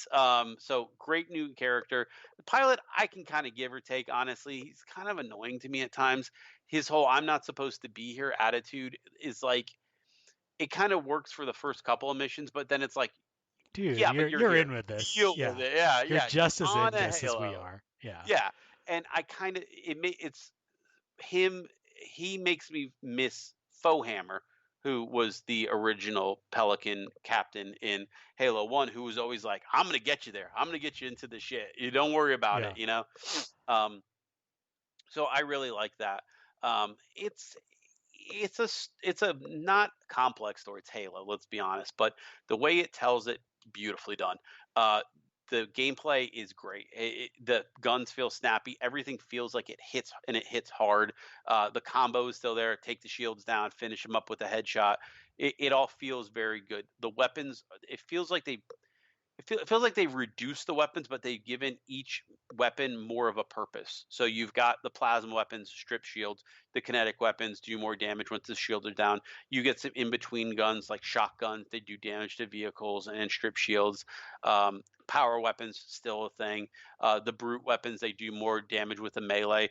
When you combo a brute weapon with a grapple, you can do some ridiculous things. So all that stuff is there. The open world is not a true open world. It's very Far Cry. And that's what I was talking about earlier with Far Cry when I was saying, there's a style. This is Halo Far Cry. It really is. And don't take that as a knock, even if you don't like Far Cry. It's got that condensed experience where you're roaming around the world, doing things, making changes. The game's reflecting what you're doing. You're opening up new areas, new tools, new toys, new vehicles, all that stuff. It's a very progressive experience, start to finish. I really, really, really liked it. I I'm think that super looking forward to this because I haven't had time to play it this year, unfortunately. Mhm. Would have had a pretty good shot of making my top 10 list.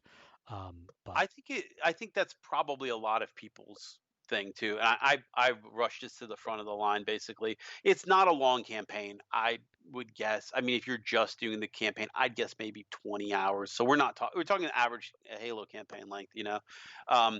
So you yeah, do a mission, then you explore around, and you collect the collectibles and upgrade your bases and do all that stuff, and then you move on to the next mission. The game is very good at letting you pace yourself, how you want to pace yourself. If you want to get every little upgrade, great, here you go do it. Once you unlock certain things like the flying wasp, things obviously get a lot easier to explore and do things like that. So I kind of prioritize unlocking that. And but you go in just your movement place to place. That environmental storytelling is where this game feels so different, right? You'll run into a bunch of grunts who are uh, fleeing from a human patrol, and then some hunters show up, and it just turns into this whole, like, the moments that games like Far Cry do best, which is just that moment to moment like gameplay. emergent chaos. Yeah, exactly. And everybody's shooting at everybody, and now a banshee shows up, and then a scorpion tank rolls, and it just feels so organic, right? Like what would actually feel like if you were here on this Halo, where there's this war going on. So I think this was a very smart move. I think people who are going into it expecting true open world, one, kind of silly. Come on. I wouldn't want that from Halo. I Yeah, want a more authored, more controlled experience. And if they can deliver that with like a semi-open world approach, then great. Yep. This is the future of Halo. That's the number one thing I thought while I was playing this. I was like, they figured it out. They figured that the Far Cry method works best for Halo, and it really nailed it. I the missions are obviously more back on rails. You're going, point A to point B with lots of little in betweens, and the world itself feels a lot more organic. But Yeah, and I that's really, exactly what I'd want from Halo, that mixture yeah, of big open spaces and then getting into corridors and indoor spaces. and you absolutely get the set piece battles. They're there. It's Yeah. not like they just said, okay, well, this is all open world, and you're not getting. No, it's all still there. So, um, the the story is weirdly personal, weirdly small scale, to be honest with you. It's, of course, there's, hey, the world destroying things are out there, but the pilot, the weapon, and chief are basically the core of this story. And it is oddly personal. It's oddly like familiar. Almost teaching the weapon about humanity feels weird but Yeah. good. I loved it. I didn't think I would like the campaign as much as I did, but I absolutely did. Absolutely. That sounds great. I'm so looking forward to playing this because it's kind of like the top of my. I'm still trying to make my way through Tales of Arise, but Hmm. it's like my top priority after I've finished that game, so I'm super looking forward to it. All right, that's what we liked. Now it's time for what we disliked. Uh, I have a couple um, that I wanted to mention, Yeah, and the first one I'm going to mention is more a disappointment than something I outright disliked. yeah, But it was a very high-profile puzzle game called Maquette. So this is a puzzle game that was about perspective shifting and size manipulation. So each copy of the world contained another copy of the world within it that was smaller and was contained within another copy of the world that was bigger. So you'd have these fractally oh my repeating god. copies of the world contained within each other. And by bringing objects in and out of these different copies, and by shrinking yourself down or um, or growing yourself and moving between these copies and manipulating objects in each of them, uh, you would be able to solve puzzles. So it's a really, really neat puzzle idea. It Absolutely looks love the idea. gorgeous. Oh, Yeah. the game is absolutely beautiful. And then you actually play it, and here's the problem. This game also wants to tell a story. Yeah, And telling a story in a puzzle game, not an inherently bad thing, but really yeah, the puzzle solving should be front and center.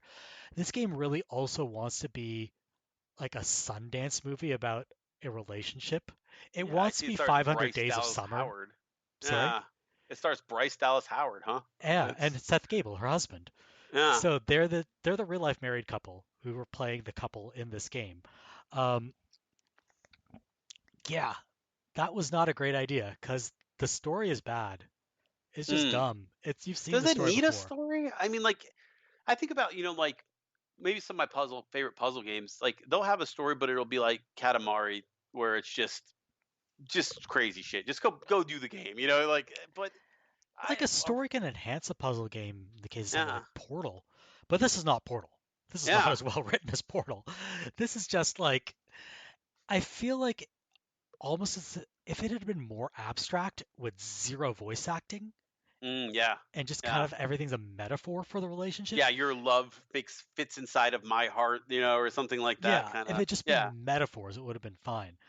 But the problem is they want to tell the story up front, and you start to feel this weird ludonarrative dissonance because the early puzzles are so much harder than the later puzzles. So when the relationship's bright and happy, the puzzles are brutally difficult, and the relationship's falling apart, you're just breezing through the game. And so that's the opposite of what it should be, right? let's.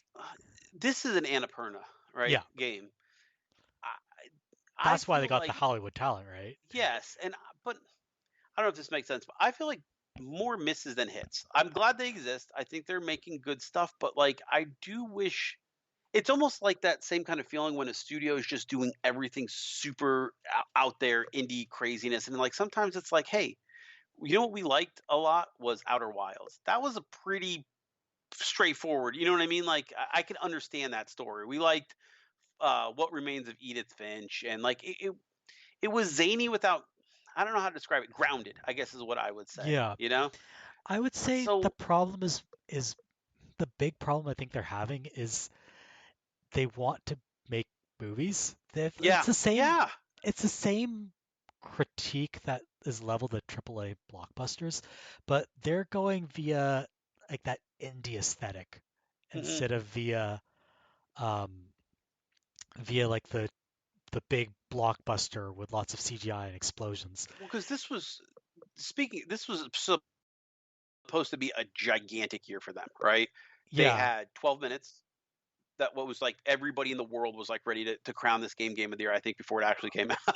They yeah, played and and they're that like, game "Ugh." was savaged when it came Artful out. Escape, which Artful Escape was was actually well reviewed. yeah, well reviewed, but like I think it's because it just went to Game Pass. Maybe you didn't hear as much about it, you know. Yeah, What was and that fucking Solar one? Ash had got really Solar mixed Ash, reviews. that's it. Yeah. And Hyperlight Drifter, yeah, same uh people made Hyperlight Drifter. yeah. I don't know. I haven't heard much about it. I think pretty good reviews, but No, it was mixed I reviews. Same with I Last didn't Stop. hear it didn't take over like Hyperlight Drifter. I felt like Hyperlight Drifter was a little bit everywhere when that was originally came out. So it's kind of a weird year for them, don't you think? I mean, they had Their a one monster like slate. genuine, yeah, they had a monster slate, and the only genuine critical success on it is The Artful Escape. Hmm, So that's yeah, because yeah, like Open Roads, Neon White, and Hindsight all got delayed to 2022.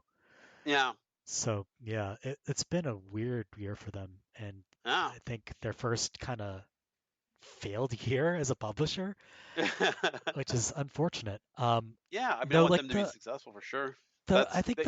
the problem they kind of ran into with this game is by kind of trying to make it like a Hollywood film, like a Sundance film. Yeah, Um, what they ended up hiring is Hollywood talent. So Bryce Dallas Howard and Seth Gable are great live action actors, yeah. but they're not super great like voice actors. Hmm. It's not like they're bad at reading lines, but here's the really weird thing. They're married in real life, right? You Yeah, think they could yeah. record together during a pandemic? Um, but it sounds like they recorded their voice lines separately, which is really, really weird. Like the lines don't mesh. It's so bizarre. They're reading their lines properly, but it's like they're not playing off each other. And so you've got this really awkwardly performed script that's just not very compelling, these really thinly sketched characters. And every time the script happens, I'm like, get back to the puzzles. Yeah, I think the specter of Jonathan Blow looms large in indie development still.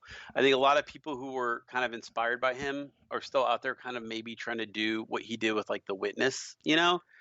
But it's And so weird to go out and then make this because Jonathan yeah, Blow would be really disdainful of these games at Ape Cinema, right? right, right.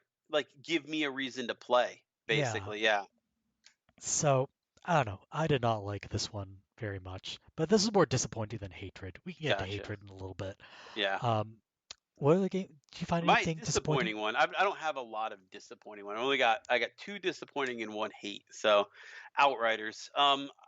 Outriders it was almost hand designed for me to enjoy as a Destiny fan, right? Yeah, It was a very fun playthrough, and then it just stops, right?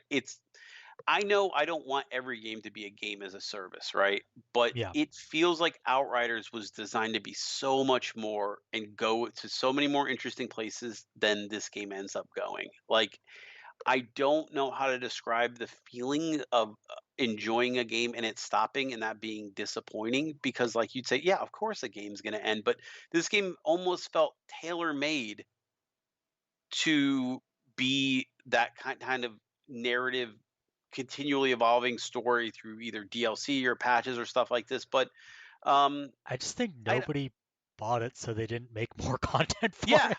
I think that's kind of where like maybe it was floated as a let's see how this goes. I think, man, I think Avengers poisoned a lot of wells. If you can't make Avengers work as a game as a service, even though Avengers is such a bad fit for this, right? That I think Square Enix was like, you know what? Forget it. We're just gonna kind of have this one stop and start and end, right? Because we got burned by a little game on the other end of things. When I think Outriders was more fit to be a game as a service than Avengers was, and they just fucked it up. They just flipped it. Which one should have been which, you know? And they could have had the game as a service success with this game, right? And then let Avengers be what it should have been, which was way more in the lines of the Guardian of the Galaxy game, which was fantastic, right? Like, Yeah. I mean, if yeah, Avengers had just been that single player Kamala Khan campaign, yeah, you would exactly. not be hearing so many complaints about it today. Yeah, and you could have gotten so creative with that, right? Yeah. Breaking the fourth wall left and right and doing these favorite moments with your favorite superheroes who maybe they're not voiced by them, but at least they look like them. You know, I mean, like weird things that so many weird choices there. And I mean, so to me, this was a disappointment because it just kind of felt like it didn't have like it was a good game, the gameplay was good, but it just didn't have ambition, you know, and that can be disappointing in a game too, to just kind of, you know, stop and start and this is the story we're going to tell and then really not go anywhere with it. I mean, Bulletstorm was their previous game, you know, and that game, if anything, that was a crazy game, you know, that had a lot going on there. And yeah, So so that was one of my big disappointments. yeah, the funny thing about Outriders is that I I just one day woke up in December and was like, huh, what happened to Outriders? Nobody talks about that anymore. I I hadn't gotcha. thought about the game in months, and then the word Outriders just popped into my head, and I was like, oh yeah, that's Yeah, it happened. definitely came out. And I think part of it is that I think they did advertise a little bit weird. I think they wanted you to think it was like a Destiny or a Division type game, you know? I think they wanted you to feel like this was what they were, you know, cover shooter with, you know, And you'd expect that narrative because team and it's yeah. always online, right? Yeah, but then it just kind of is it's kind of its own thing, you know. And it's got a co-op campaign that's cool, but you know that it's not necessarily going to bring people back to the pool, you know. Yeah, it just wasn't what it needed to be from Nah, what I hear. yeah. All right, we're going to move on to games that I Hated? disliked, like Yeah, just here we go. absolutely hated. And this one's going to be extremely controversial because I've seen it on multiple best of lists, but I absolutely hated it. And it's a game called Unpacking. Oh yeah. Yeah. So I normally do not like ripping on games like this, especially games like these indie puzzle games that are clearly made as labors of love, that are cozy, that tell like this really beautiful story about queer love. Like, I am not the kind of person who wants to rag on this, but oh my god, this game is so bad. I, c- I, it's just so tedious. It's so boring. I don't understand what people see in this. I'm sorry. Um, okay, well, I think I understand what people see on it. There are two really, really good moments in this game that, like, this game is mostly told wordlessly. Mhm. The way it proceeds is that you're following the adult life of a young woman who moves, from place to place. So first she goes off to her dorm room at university, gets her first apartment, moves in with a significant other, moves back in with her parents. Like you follow her through that, but you only ever see her when she moves. So the game is what you do in the game is a titular action. You unpack her possessions in each new place she moves to. Would And the you think that might be a metaphor for something? I don't know, maybe. um, and so that's how the story is told. You just unpack her possessions each of these places, and you have to arrange them properly according to certain criteria, which are not told to you, which is also a source of frustration with this game. You have to kind of psychically determine what the game wants you to do. Mm. For the most part, it's logical. Clothes go in drawers, Yeah. put kitchen implements in the kitchen, right? But sometimes it gets a little bit wonky and arbitrary. So there are two really, really good moments where they use the mechanics of doing this to tell the story. Um, I'm not going to spoil them because the game is very recent, but for those who have played the game, I'm going to call them the diploma moment and the photo moment. And if you've played Mm. the game, you know exactly what I'm talking about. Um, there are two moments where they use the mechanics of putting possessions away or not having enough space to put a certain possession in a certain place to tell the story. And it's just two of the best instances I've seen of this in all of gaming. And if you just took those two moments in isolation, and those are all I had to judge the game on, Unpacking could be very nearly my game of the year. Everything else about this game aside from the Foley work, which is incredible, everything else about this game is awful. I'm sorry. It's so tedious to play this game. The Yeah, music is so repetitive. I wanted to shoot myself while I had to hear it while playing it. Um, it's just such a repetitive game where all you're doing is putting the same damn things in the same damn place, and then the game, for some weird reason, tells you that a sock can't be put on top of a shirt for no goddamn reason. Um, it's so I arbitrary about what you can put where, and the part that I can't forgive is that it has this pixel art style which works for the game, but then the problem is some of the possessions are so small that doing them in pixel art makes it impossible to tell what they are. So now you're just like randomly clicking this thing and trying to put it in every single place in this stupid apartment, just trying to figure out what the hell it even is. yeah.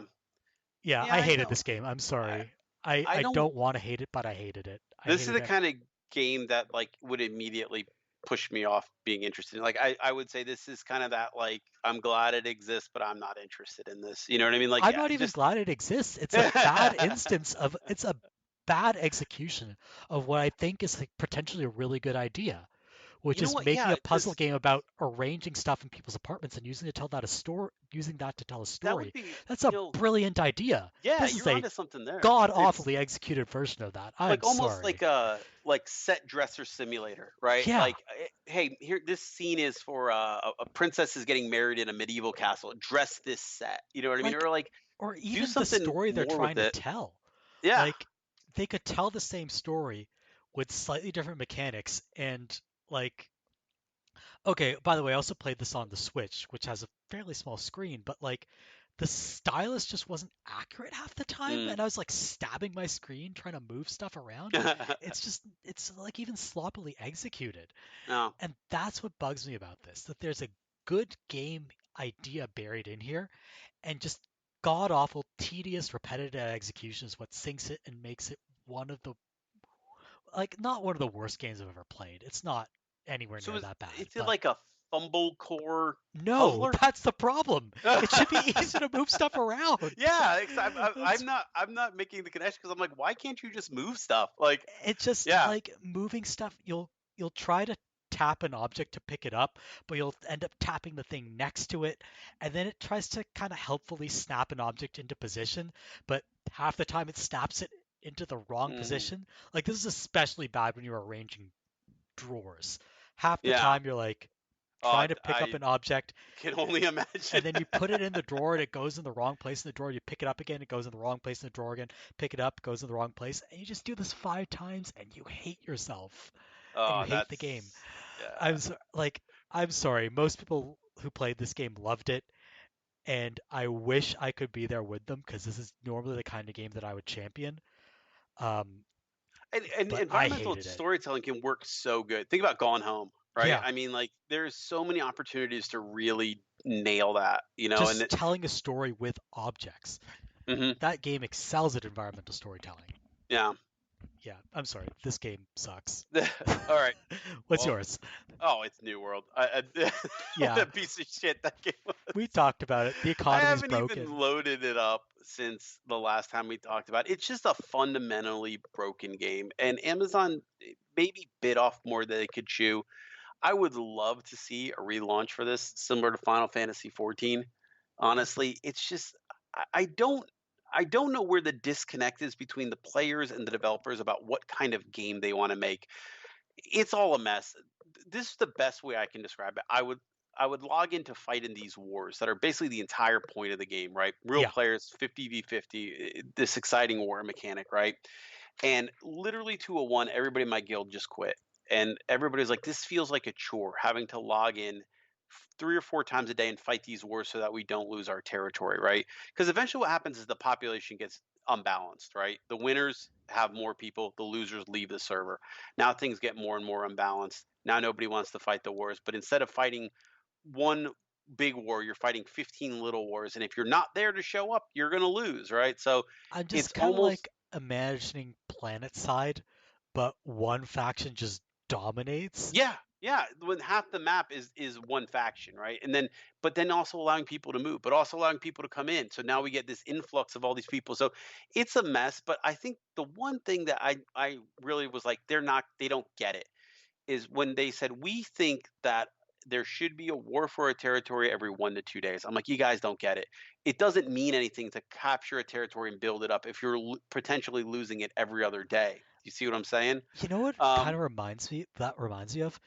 It's like GTA San Andreas where you have like the turf wars and then a new gang infiltrates every like half hour yeah, towards and a then you certain stop part again. It's caring. just so irritating. Yeah. And so that's exactly what happened. Everybody just stopped caring. It felt cool to carve this continent, right? And in the name of your faction, you guys are in your guild and you're getting along and everything's great. And then it slowly dawns on you, oh shit, all I'm gonna do in this game for the next however long is log in at 8 o'clock, 10 o'clock, and 11 o'clock and fight these fucking wars. You know what I mean? That's all there is to this. This need And this needs to be like a once a month thing that lasts all day. yes. Yeah, and like it needs to be more set in stone. When you capture a territory, it needs to feel like something, not like whatever. We'll flip it tomorrow. When we know that we have more people on at 8 o'clock. They have more people on 11 o'clock. They're Pacific. We're Eastern. Who cares? We'll flip it tomorrow. That's all. That's all the guild chat was. We'll fight that one at 8. We'll fight this one at 11. Who Like cares if we lose it? if you want like a genuine war in an MMO, either it needs to be massive, like you know, Yeah. 200 people fighting at once, which is hard to do with netcode, or you just throw a whole bunch of NPCs in there that can kind of do some of that fighting. Otherwise, Yeah. it just becomes a matter of who can schedule Yeah. their guild in a 24-hour patrol, right? Yeah, like whoever wins the most really just has the best scheduling and the best attendance. That's not what I want to do. You know what I mean? It's stupid. It's like turning an MMO into school. Yeah, and then if you can't relaunch, well, you can't fix that in a game because the servers are all busted. Every server's broken right now. It's all one way or another, right?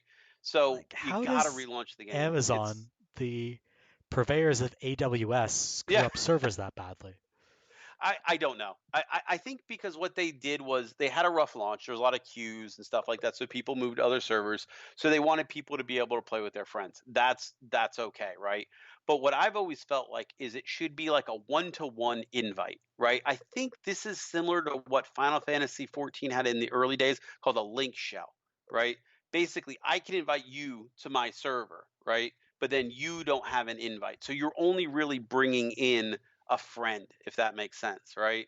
It's not like you're just bringing in a whole guild of 500 people to go invade a whole server and take it over, right? Because that's basically what happened. All these streamers would get together with all their friends and just hop from dead server to dead server, conquer it, take it over, wait for the next server change, and then just basically going around like being these interdimensional raiders rather than what they wanted it to be, which is what you playing with your friend, Um, it's so weird. I don't know how you miss this big on what could have easily been in a kind of a slow year, the biggest game of the year. Easily, had they nailed this. There was so much And hype for it, and for the week it was first week it was unavoidable. It was all anybody would talk about. All my filter was news was New World stuff, and then it just like a fart. It just went away. I mean, no one thinks no about one's this talking game about it anymore. anymore. It is It's like absolutely the Outriders of MMOs. yeah, exactly. It'll Alright. it'll fade from memory. I mean, it really will because MMOs either you relaunch or You die. yeah, yeah. Nobody's coming back to this. So, um, anyway, that's my most hated game. So we got a couple surprises, I guess, right? Well, I got one more game that I want to talk about that Oh, okay. I hated, and I'll talk about really briefly. But this is my least favorite game of the year. It's called Operation Tango. Yeah. It's a co-op game that is where the premise is one of you is a spy and one of you is a hacker, and you collaborate on challenges to get through a series of levels. Um, so you can imagine like a hacker kind of at their computer terminal manipulating stuff, and the spy kind of walking through the world as the hacker manipulates stuff for them. But it's set up kind of like Keep Talking and Nobody Explodes, Mhm. which you might have played. The idea behind Keep Talking Nobody and Explodes is that there's kind of asymmetric information in that the person who's trying to defuse the bomb sees what the bomb looks like, and the people assisting them have a key of what each of these symbols means. And this is set up similarly. The spy will see something in the world that will allow the hacker to manipulate something on their screen, and the hacker sees something in their menus that they will convey back to the spy and allow the spy to make decisions. Now, the problem is that works really well for Keep Talking Nobody Explodes because everybody agrees on what everything means, Hmm. right? Like, there's no ambiguity about what to do. You will That spend half this game figuring out what the hell you're supposed to do. Yeah, that's and with so many good co-op, games coming out, it's really interesting that they messed that up. A lot of people have figured that out by now. It's just such a bad it's something you can do in single player with Mhm. like these old school adventure games. You're like, I don't know what the next step is. Yeah, But in a co-op experience, it's meant to be really slick. It's just the most frustrating, irritating thing in the world that it's like disrespecting two different people's time, yeah. right? Like double the disrespect here. Um, So, what would be the goal? Like, what's a perfect Operation Tango game look like? I mean, is it just Take like that keep same talking? premise, but be Yeah, very clear about what everything does. yeah. Like, there's no like they helpfully have like a hint system that will give away the answer to a puzzle, but then it's like you should make the puzzles Yeah, have enough internal intuitive. logic that you can figure them out from the context. Hmm. But I don't want to be That's playing Myst while also playing Keep Talking Nobody Explodes. Like you yeah. can't mash those two things together. I'm sorry. Yeah. It doesn't work. Um, I played It Takes Two and Deep Rock Galactic this year. Mhm. I don't have patience for a crappy co-op experience, and this Yeah. was Yeah. one of the worst co-op experiences of my life. So it Yeah. I mean, gets even my award for worst game of 2021. we were here, I think, figured out a lot of that, and that came out 5 years ago. I Yeah. mean, right? Like, you've got it. You can't make the puzzle so confusing that nobody gets to have fun. That's not that's not Yeah, they're interesting. not even necessarily like really difficult puzzles. It's Hmm. just like you're trying to figure out what the game designers want you to do more than you're solving the puzzles. And that's really unfun to do with like a co-op partner. Yeah. Yeah. It's just not something that's suited for co-op. And that's why this game just fundamentally doesn't work. Yeah. That's interesting. All right, so you want to move on to surprises? I think we just kind of rapid fire this. Yeah, I've got three quick ones. I'll give it to you real quick. So All I've right. got that. I've fallen in love with Fortnite all again, mostly because of my kids. We're having a good time, and I'm They have back. Spider-Man now. Yeah, they've got everything. They've got more Spider-Man than The Avengers. Spider-Man, the game I was playing, I actually got the webs, Spider-Man gloves in Fortnite for the first time. I said, this feels better than most Spider-Man games. I mean, it's crazy. Um, so I enjoyed Fortnite again. Age, I'm glad that Relic was able to take over Age of Empires. I hope that they keep that running because Dawn of War was 3 was an absolute disaster. So I'm glad to see that they found something that I really do like Relic as a studio. And I just think overall, I think the biggest surprise was how quiet this year was. Sure, some of it's COVID and stuff, but I mean, it never felt like the promised blockbusters that were on the horizon of last year. There's a reason that in the Game Awards, the same most anticipated games, Like three of them were were the same. It's like yes, Elden Ring, Horizon Forbidden West, I think, and what was that? Sequel to Legend of Zelda: Breath of the Wild. yeah, it's all the same stuff, right? So, yeah, I mean, there's a reason that this year basically felt like just kind of a retread. None Yeah, of the interesting stuff ever really hit. So it it's still was kind of a as an indication of just how quiet it was. I did not. I own a Switch and did not buy a single first-party Nintendo title this year, that's and that's insane. Yeah. yeah. And it's not like they had. It's not like they had like a nothing lineup. They had Yeah. WarioWare and Mario Party and Mario Golf, which I actually wanted to buy, but I just didn't have time for. So this is not like me dumping on Nintendo. It's just like they did not have bangers this year, and I mostly played indie games on my Switch. Um, and like I looked at my game of the year list, and I'm thinking, to be honest, like aside from maybe my top three, there's like a pretty like most of those would not have made my game of the year list had they come out last year. Yeah, and it's the same. There's a reason that the 5 that I put early in December, 3 of them shuffled out by the time I played the games that came out in late December. I was not locked in rock solid on a lot of them, to be honest with you. It was a weird year. I don't ever really felt like there was that one game that was a must play, or those Yeah. 2 or 3 games that. And this was a Call of Duty and Battlefield year, and we barely even talked about them. Oh yeah, it's this year's Call of Duty and Battlefield sucked apparently. yeah.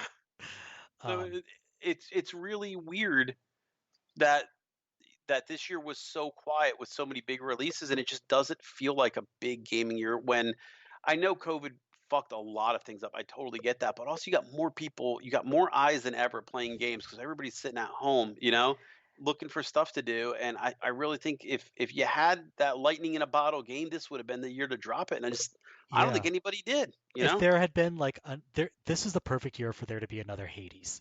This one Exactly. indie that everybody just jumps onto. I think kind of the silver lining of this though is that this was the year where everybody found like one or two indies that were like their personal faves that they really loved, and that maybe 5 other people played, as evidenced by my top 5 list. But so in a way that's good in that it exposes more people to this wider variety of games. So like I don't want to necessarily say this is a good or bad thing. It was just a weird thing, if that makes any sense. Yeah. That it was a quiet year. So my big surprises were, after a sip of water to prepare my throat,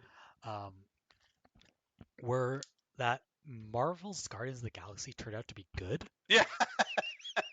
Like those trailers did not do it any, like they did not do it a service. They were weird and janky.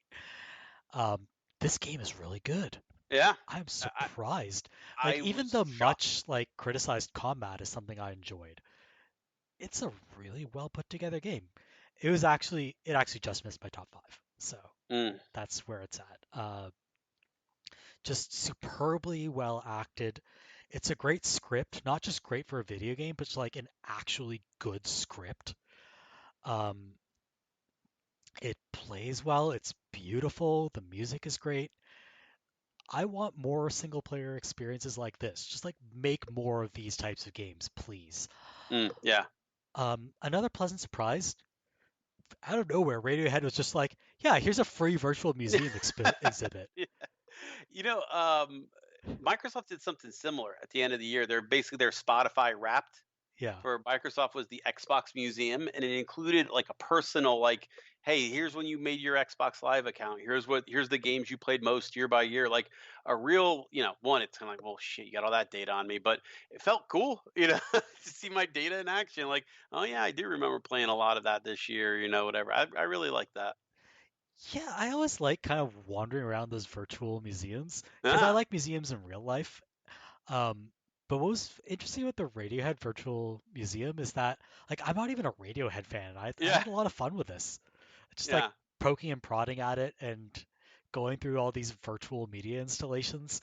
And because virtual, you can do stuff like make impossible spaces that you can't in a real museum. So, kudos to them. More virtual museums. I want to see this instead of NFTs, honestly. If you think you're that good of an artist, do something like this, Yeah, then I will jump onto the blockchain for you if you do this. Yeah, exactly. But like, I'm not gonna get it on the blockchain for a lazy ape. It's lazy. It's right there in the name. Come on. And another big surprise for me, Persona 5 Strikers. I didn't end up liking this game as much as I thought I would, but one thing that they absolutely nailed was taking the turn-based combat of Persona 5 and actually successfully transplanting it into a Muso format. Like just Mm. like those massive, like those hack and slash games with massive Yeah. amounts of enemies. Oh, I love them. Yeah. Yeah, taking a turn-based JRPG format and plopping it into a Muso game sounds like a recipe for a disaster. And somehow Tecmo Koei pulled it off, which is Man. not at all what I would have expected. Um, Also, it has the best moment in any game from 2021, which I'm not going to spoil, but I'm going to put in the link dump because just that dumb and just that funny. And I'm a 5-year-old with that sense of humor, so um, we'll just toss that in the link dump. So yeah, Persona 5 Strikers, it worked, which I didn't expect. So yay. I love those style of games. I'm not gonna lie. I just always have. Can't do anything about it. They're Some of my like favorite stuff. they're mindless, but also really fun. Yeah. Which is what this one you have to. This one I think you have to. You actually do have to think a little bit. That's how they kind of integrate the turn-based aspect of it. It's not like the combat is turn-based, but you like pause to issue commands, Yeah. and you have to manage enemy weaknesses and resistances and stuff like that. And then like area of effect attacks and how you manage those. So it's a little bit more cerebral than your typical Muso, but they do it in a way that's still really compelling and fun. So Mm. kudos to them. All right, I think that's everything we wanted to cover. That's all. I've got everything. Yeah. So, as I always say, if you'd like to keep up to date with the podcast, you can follow us on our website at avocadogamescast.wordpress.com, where we post each episode along with a link dump that fact checks everything we say, or most of what we say, some of what we say, a subset of what we say. You can also subscribe to us on Apple Podcasts, Google Podcasts, and Spotify. Just search for Avocado Gamescast. And make sure you check out the community that spawned this podcast, The Avocado, at the-avocado.org. Also, just to wrap up, it's been a tough year, right? Hell Yeah. This is year number 2 of a global pandemic. Year number 3 if you count that it appeared in December of 2019. We're all getting a little loopy. We're trapped inside right now because of Omicron. We're unable to enjoy a lot of life's basic pleasures. I know we didn't put out a lot of episodes this year. That's on me. Sorry, guys.